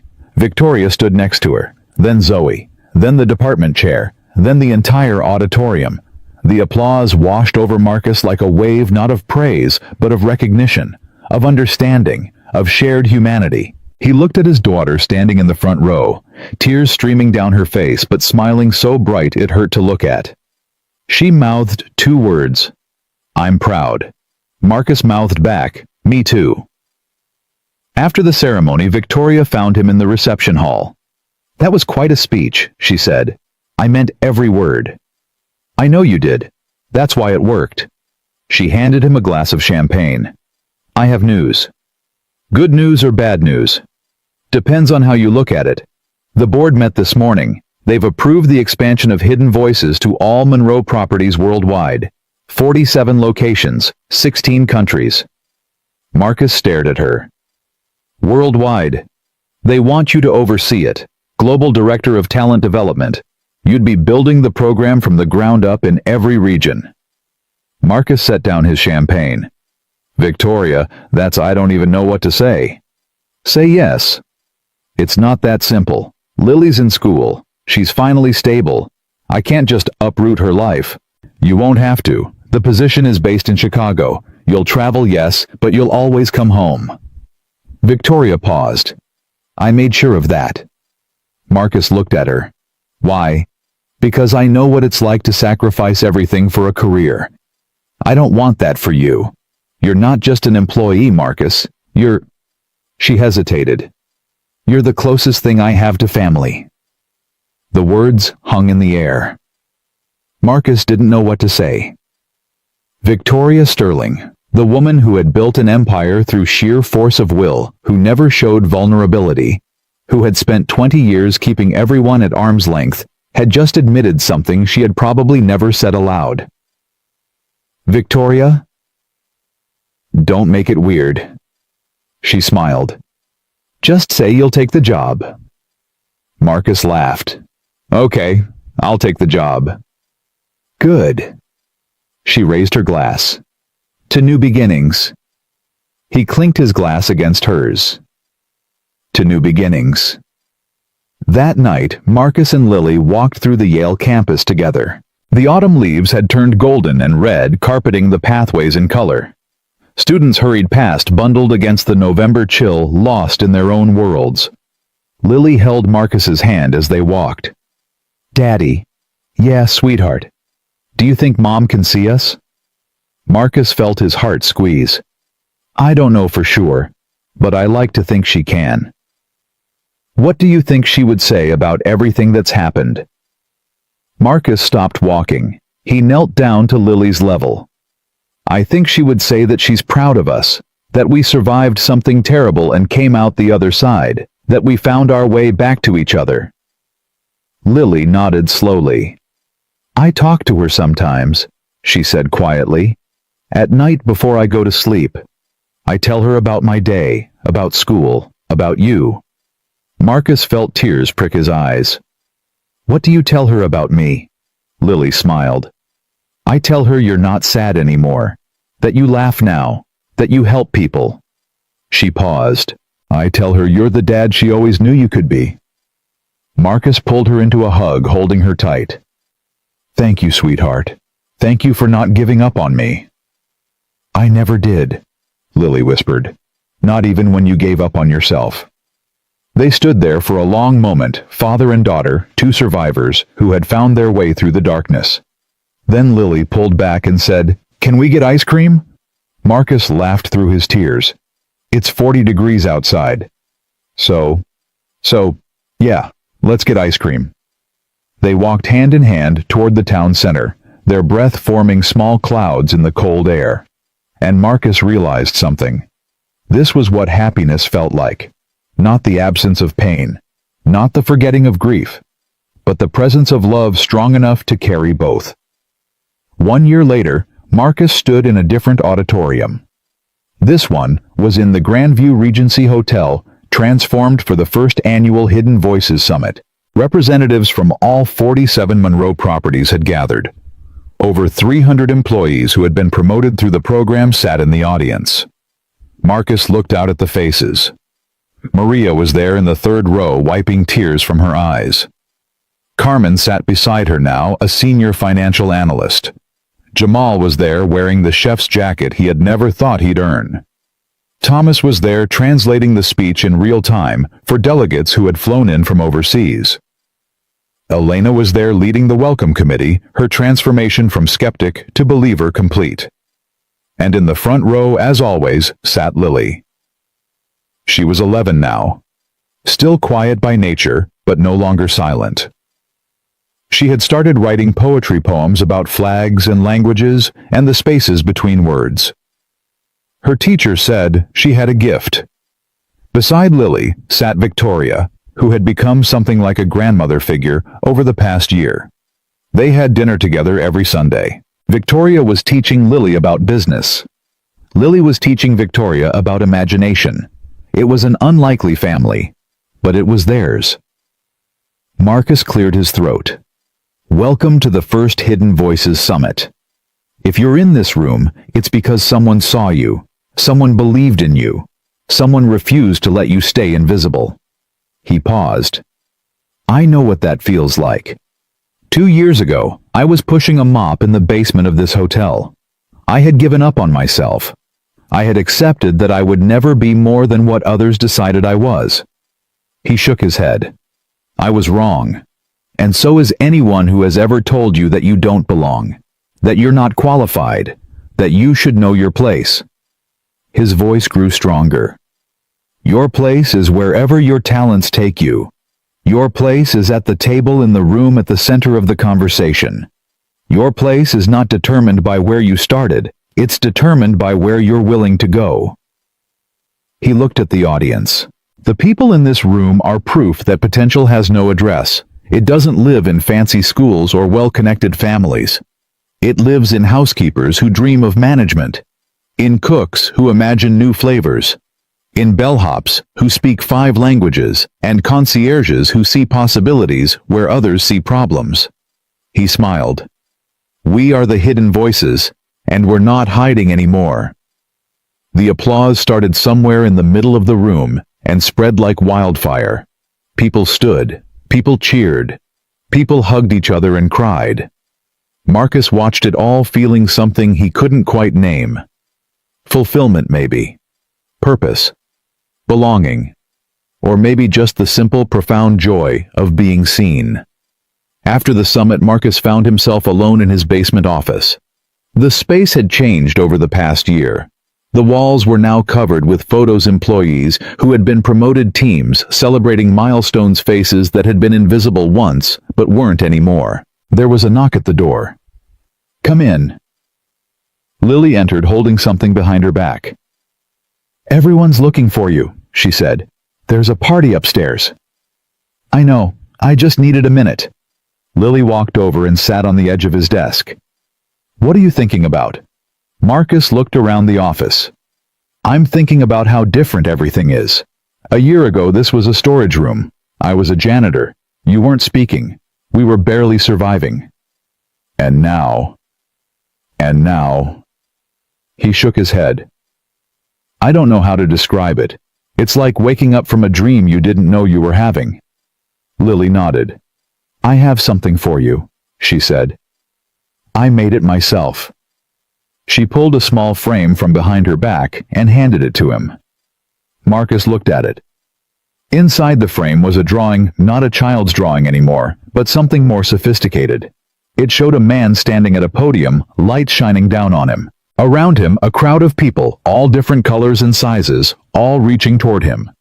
And in the corner, a small girl holding a sign. The sign said, "My dad changed the world." Marcus felt his throat close. "Lily." "It's not perfect," she said quickly. "I'm still learning, but I wanted you to have something to remember today." Marcus set the frame down carefully. "Come here." Lily walked into his arms. They held each other for a long moment, father and daughter survivors' family. "You know what?" Marcus said finally. "What? You changed the world too. Every word you spoke after 2 years of silence. Every drawing you made. Every time you reminded me that there was something worth fighting for." He pulled back and looked at her. "I couldn't have done any of this without you." Lily smiled. "I know. That's why I made the sign." Marcus laughed. "You're impossible. I learned from the best." They walked upstairs together hand in hand to join the celebration. The party was in full swing. Music played, people danced, champagne flowed. Victoria found Marcus near the bar. "Hiding from your own party. Just taking it all in." She stood beside him watching the crowd. "You know, when I first saw you in that lobby speaking German to your phone, I didn't know what to make of you. You were so clearly out of place, but not in the way I expected." "What do you mean?" "I mean you were too good for where you were. It was obvious, and I couldn't understand why no one else had noticed." She turned to face him. "It took me 57 years to learn something you already knew. That talent isn't rare recognition is. That the problem isn't finding good people, it's seeing them." She raised her glass. "You taught me that, Marcus. You taught everyone in this room. And for that I'll always be grateful." Marcus clinked his glass against hers. "Thank you for taking a chance on me. Thank you for being worth the chance." They stood in comfortable silence, watching the celebration. Then Victoria said, "There's one more thing." "What?" She reached into her pocket and pulled out an envelope. "Open it." Marcus did. Inside was a single sheet of paper. A legal document. He read it twice before he understood. "Victoria, this is partnership papers. 50-50 ownership of the Hidden Voices Initiative. It's yours now as much as it's mine." Marcus stared at her. "I can't accept this." "You already have. I had the lawyers draw it up last month." She smiled. "Consider it a thank you for reminding me why I started this company in the first place." Marcus didn't know what to say, so he did something he had never done before. He hugged Victoria Sterling. She stiffened for a moment, then relaxed, hugging him back. "Thank you," he whispered. "Thank you," she replied. They pulled apart, both of them, blinking back tears. "Now," Victoria said briskly, "go enjoy your party. You've earned it." She walked away, disappearing into the crowd. Marcus stood alone, partnership papers in hand, watching the people he had helped transform. Maria dancing with Carmen. Jamal telling jokes to a crowd of admirers. Thomas translating toasts in 4 different languages. Elena leading a conga line through the middle of the ballroom. And Lily in the center of it all, laughing and spinning and alive. Marcus folded the papers and put them in his pocket. Then he walked into the crowd to join his daughter. The music swelled, the lights sparkled, the room pulsed with joy and hope and possibility. And Marcus Webb, once invisible, once forgotten, once convinced that he would never matter again, danced with his daughter in a room full of people who had found their voices because he had found his. Later that night, after the party ended and the guests went home, Marcus and Lily stood on the rooftop garden. The city stretched out beneath them, millions of lights twinkling in the darkness. "Daddy." "Yeah, sweetheart. Do you remember what Mom used to say about how some people are like stars?" Marcus nodded. "She said some people shine so bright you can see them from anywhere, and some people are quieter, but they're just as beautiful if you know how to look. Lily pointed at the sky. I think you're both kinds now. Marcus looked up at the stars. Grace was out there somewhere. He was sure of it. Not as a ghost or a memory, but as a presence woven into the fabric of everything he had become. She had taught him to listen. She had taught him to love. She had given him Lily. And through all the darkness and silence and invisibility, that love had survived. You know what I think, Marcus said. What? I think your mother would be proud of both of us. I think she would look at what we've built together and she would smile. Lily leaned against him. I think so too. They stood in silence, father and daughter, looking up at the infinite stars. And Marcus understood finally what Grace had been trying to teach him all along. That the most powerful language isn't the one we speak, it's the one we become. He had spent his life studying words, but the only word that ever really mattered was the one he saw in his daughter's eyes every single day. Love. The invisible made visible. The silent made heard. The lost made found. Marcus Webb had been a janitor, a professor, a father, a failure. Now he was something more. He was proof that no one is ever truly invisible, not if someone is willing to look. And he would spend the rest of his life making sure others knew that too. The stars burned above them. The city hummed below. And somewhere in the space between a man who had once been invisible finally understood what it meant to be seen. Not for what he had accomplished, not for what he had overcome, but for who he had always been, a father, a teacher, a voice for the voiceless, a man who refused to let anyone else feel invisible. That was his legacy. That was his gift. That was enough.